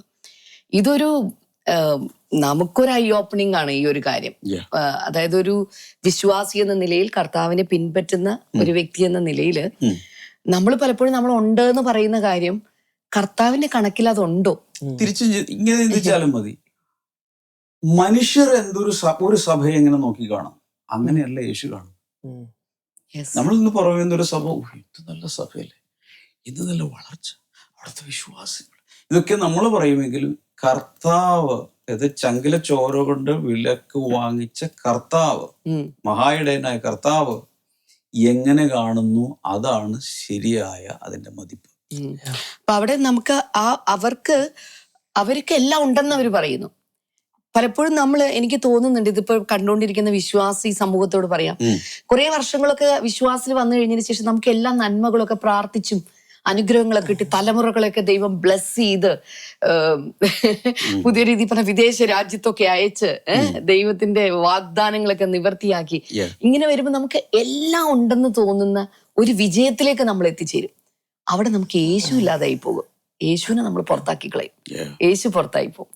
അപ്പോൾ ഈ ലവോദിക്ക സഭയിൽ നിന്ന് പഠിക്കേണ്ട ഒരു പാഠം, യേശുവിനോടൊപ്പം ഉള്ള ഒരു വിജയമാണോ നമുക്കുള്ളത്? നമ്മൾ വർഷങ്ങൾ കഴിഞ്ഞപ്പം, നമ്മുടെ വിശ്വാസ ജീവിതത്തിന്റെ വർഷങ്ങൾ കഴിയുമ്പോൾ, ഒരുപക്ഷെ ഒരു സെക്കൻഡ് ജനറേഷനിലേക്ക് നമ്മൾ കയറുമ്പോൾ, അല്ലെങ്കിൽ ഒരു തേർഡ് ജനറേഷനിലേക്ക് നമ്മൾ വിശ്വാസ ജീവിതത്തിൽ കയറുമ്പോൾ, അപ്പോഴും ആ വിജയത്തിന്റെ ഒപ്പം യേശു ഉണ്ടോ, അതോ യേശുവിനെ പുറത്തു നിർത്തിയിട്ടുള്ള വിജയമാണോ, അതോ യേശുവിനോടൊപ്പമുള്ളൊരു വിജയമാണോ എന്നുള്ളത് ഇത് കൺക്ലൂഡ് ചെയ്യുന്ന സമയത്ത് ഓരോ വിശ്വാസികളും ലവോദിക്ക സഭ എന്ന് പറയുമ്പോൾ, നമ്മളൊരു സഭ എന്ന് പറയുന്ന കോൺസെപ്റ്റിനപ്പുറം ഓരോ വ്യക്തിയും സഭയാണല്ലോ. യേശു കർത്താവിന്റെ സഭയാണ്, വീണ്ടെടുക്കപ്പെട്ട, അവന്റെ രക്തത്താൽ വീണ്ടെടുക്കപ്പെട്ട വ്യക്തികളാണ്. നമ്മെ ചേർക്കുവാനാണ് കർത്താവ് വരുന്നത്. അപ്പോ യേശുവിനെ പുറത്തു നിർത്തിക്കൊണ്ടല്ല, യേശു ഇല്ലാത്തൊരു വിജയമല്ല, യേശുവിനോടൊപ്പമുള്ള വിജയം അനേക തലമുറകൾക്ക്. ഇതിപ്പോ നമ്മളൊരു ഫസ്റ്റ് ജനറേഷനാണ് കർത്താവിനെ കണ്ടത്, സെക്കൻഡ് ജനറേഷനാണ്, ഇനി അടുത്ത ജനറേഷൻസ് നമുക്ക് വന്നുകൊണ്ടിരിക്കുവാണ്. എത്ര ജനറേഷൻസ് കഴിഞ്ഞാലും പാരമ്പര്യത്തിനപ്പുറമായിട്ട് യേശുവിനോടൊപ്പമുള്ള ഒരു വിജയം, അത് ലവോദിക്ക സഭ നൽകുന്ന ഒരു പാഠമാണെന്ന് എനിക്ക് തോന്നുന്നു. യേശു സഭയുടെ വെളിയിൽ നിന്നിട്ട്, ചർച്ചിൽ യേശു ഇല്ല, പക്ഷെ അവരറിയില്ല.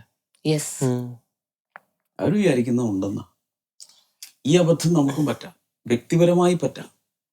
എന്ന് വെച്ചാൽ കർത്താവ് നമ്മൾ ഉപേക്ഷിക്കുന്ന അർത്ഥത്തിലല്ല പറയുന്നത്.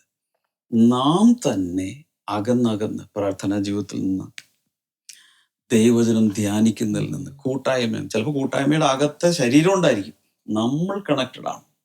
ഇതൊക്കെ നമ്മളൊന്ന് ചെക്ക് ചെയ്യാനും ഒക്കെ ആയിട്ട്, ഇളം ചൂടുള്ള വെള്ളം എന്ന് പറയുന്ന പോലെ അല്ലെ, ശീതവാനുമല്ല ഉഷ്ണവാനുമല്ല എന്നുള്ള അർത്ഥത്തിൽ ആകാതെ. അപ്പൊ ഞാൻ ഇനി ഇതിന്റെ ഒരു മൊത്തത്തിൽ ഒരു ചെറിയൊരു കൺക്ലൂഷൻ പറഞ്ഞോളൂ. 7 സഭകളിലല്ലേ നമ്മൾ പോയത് 2000 വർഷങ്ങൾക്ക് മുമ്പുള്ളത്.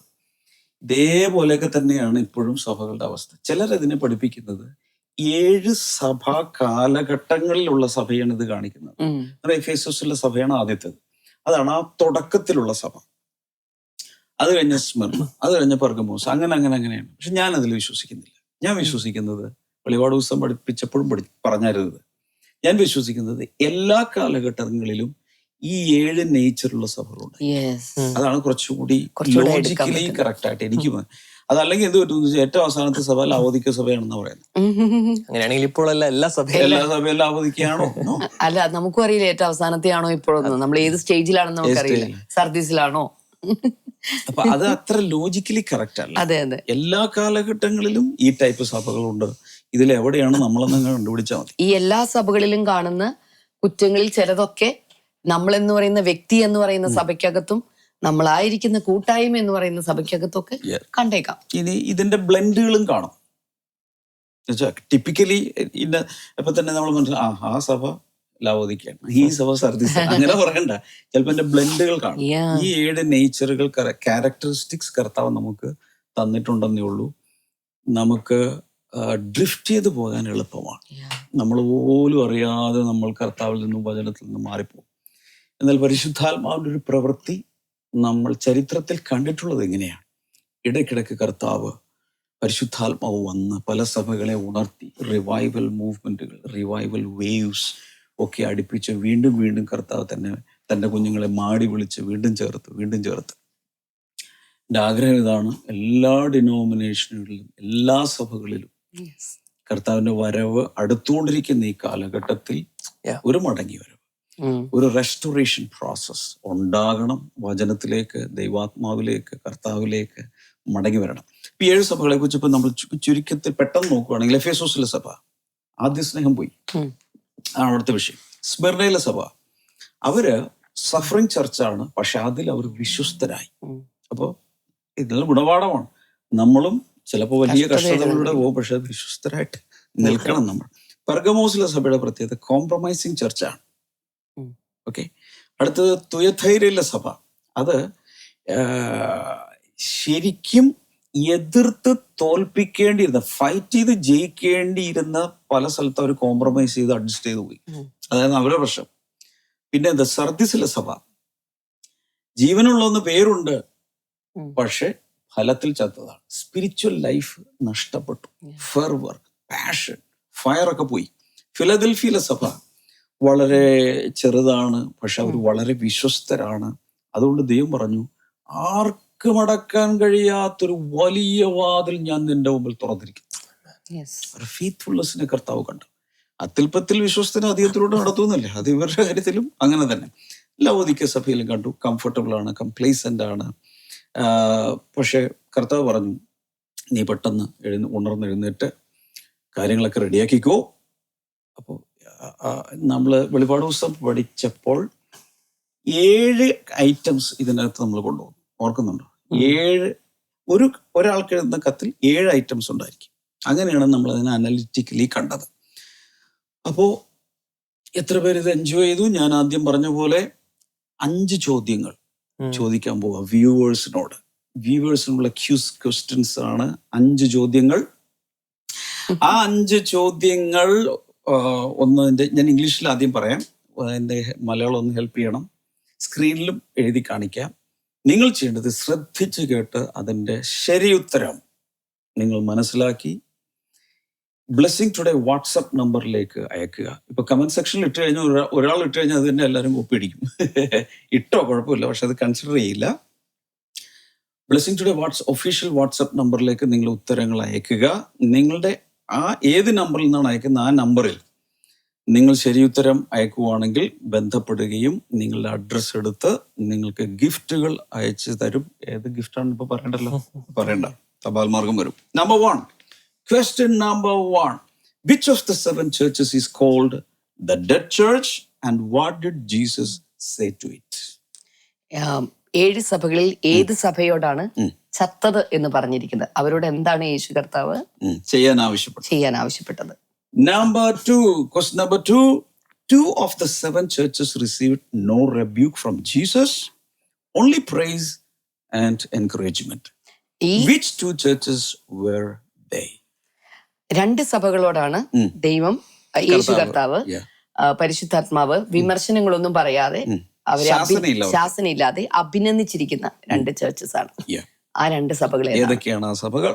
Question number 3, which church received the longest letter from the 7 and which city was it in today's Turkey? 7 സഭകളിൽ ഏറ്റവും നീണ്ട ഒരു ലേഖനം അല്ലെങ്കിൽ കത്ത് കിട്ടിയ സഭ ഏതാണ്? ആ സഭയുടെ ഇന്നത്തെ നഗരത്തിന്റെ അല്ലെങ്കിൽ പട്ടണത്തിന്റെ, ആ സ്ഥലത്തിന്റെ പേരെന്താണ്? സെർച്ച് ചെയ്ത് കണ്ടുപിടിക്കണം.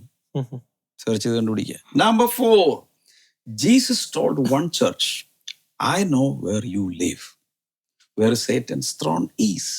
Which church was this and what was in the city that earned that description? ഈ 7 സഭകളിൽ ഒരു സഭയോട് നീ എവിടെ ജീവിക്കുന്നു എന്ന് ഞാൻ അറിയുന്നു, സാത്താന്റെ സിംഹാസനം ഉള്ളിടത്ത് തന്നെ എന്ന് പറഞ്ഞിരിക്കുന്നു. എന്തുകൊണ്ടാണ് ആ പേര് ആ സ്ഥലത്തിന് വരുവാനായി കാരണമായി തീർന്നിരിക്കുന്നത്? Last question, number 5. The city of Laodicea was famous for 3 specific things that Jesus used directly in his letter to rebuke the church. Can you name all the 3 specific things? ഏറ്റവും ഒടുവിലത്തെ സഭയായിരിക്കുന്ന ലവോദിക്ക സഭ. ലവോദിക്ക സഭയിലെ 3 പ്രധാനപ്പെട്ട കാര്യങ്ങൾ യേശു കർത്താവ് പരാമർശിച്ചിട്ടുണ്ട്. ആ പരാമർശിക്കപ്പെട്ടിട്ടുള്ള 3 കാര്യങ്ങൾ ഏതൊക്കെയാണ്? ആ 3 കാര്യങ്ങൾ പരാമർശിച്ചുകൊണ്ടാണ് ശാസിക്കുന്നത്. ഏതൊക്കെയാണ് ആ 3 കാര്യങ്ങൾ? വളരെ സിമ്പിൾ. പക്ഷേ വളരെ വേഗത്തിൽ നിങ്ങളുടെ മറുപടികൾ ബ്ലെസ്സിങ് ടുഡേ ഒഫീഷ്യൽ വാട്സ്ആപ്പ് നമ്പറിലേക്ക് അയക്കുക. ഇംഗ്ലീഷിലോ മലയാളത്തിലോ നിങ്ങൾക്ക് അയക്കാം. 1, 2, 3, 4, 5 കൃത്യമായിട്ട് ഓർഡറിൽ തന്നെ എഴുതി അയക്കുക. ഒരുപക്ഷെ നിങ്ങൾ ഇത് പെട്ടെന്ന് കണ്ടു, പക്ഷെ നിങ്ങൾ പോസ് ചെയ്യുക, ഓരോന്നും നോക്കുക, അത് കണ്ടെത്തുക, ബൈബിളിൽ നിന്ന് കണ്ടെത്തുക, പോഡ്കാസ്റ്റിൽ നിന്ന് കണ്ടെത്തുക, സെർച്ച് ചെയ്യുകയാണെങ്കിൽ സെർച്ച് ചെയ്യുക, എന്നിട്ട് അയക്കുക. വളരെ നല്ല സമ്മാനങ്ങൾ നിങ്ങൾക്ക് അയച്ചു കിട്ടുന്നതായിരിക്കും. അതോടൊപ്പം തന്നെ ഈ ഒരു ക്ലാസ്, ഈ 2 ആഴ്ചകളിലായി നടന്നിട്ടുള്ള ഈ പോഡ്കാസ്റ്റ് നടക്കുന്ന സമയത്ത് ഇടയ്ക്കിടയ്ക്ക് നിങ്ങൾക്ക് ഒരു സ്പെഷ്യൽ ലിങ്ക് നിങ്ങൾ കാണുന്നുണ്ടായിരിക്കും.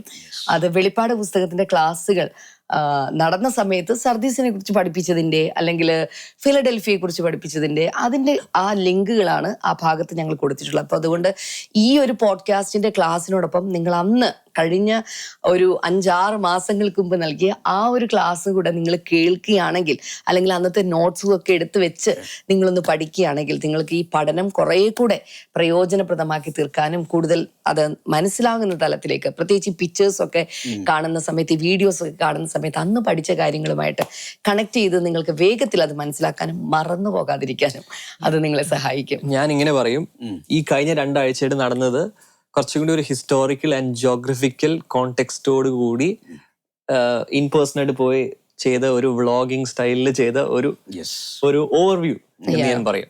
എന്നാൽ വേഴ്സ് ബൈ വേഴ്സ് പോയി കുറച്ചും കൂടി ഡീറ്റെയിൽഡ് ആയിട്ട് നിങ്ങൾക്ക് ഇതിനെക്കുറിച്ച് പഠിക്കണമെങ്കിൽ ഡെഫിനറ്റ്ലി വെളിപ്പാട് പുസ്തകത്തെ കുറിച്ചുള്ള ആ ഒരു ബൈബിൾ സ്റ്റഡിയുടെ ആ സ്പെസിഫിക് വീഡിയോസ് നിങ്ങൾ തീർച്ചയായിട്ടും അതിന്റെ ലിങ്ക് നിങ്ങൾ ഉപയോഗിക്കുക, കാണുക.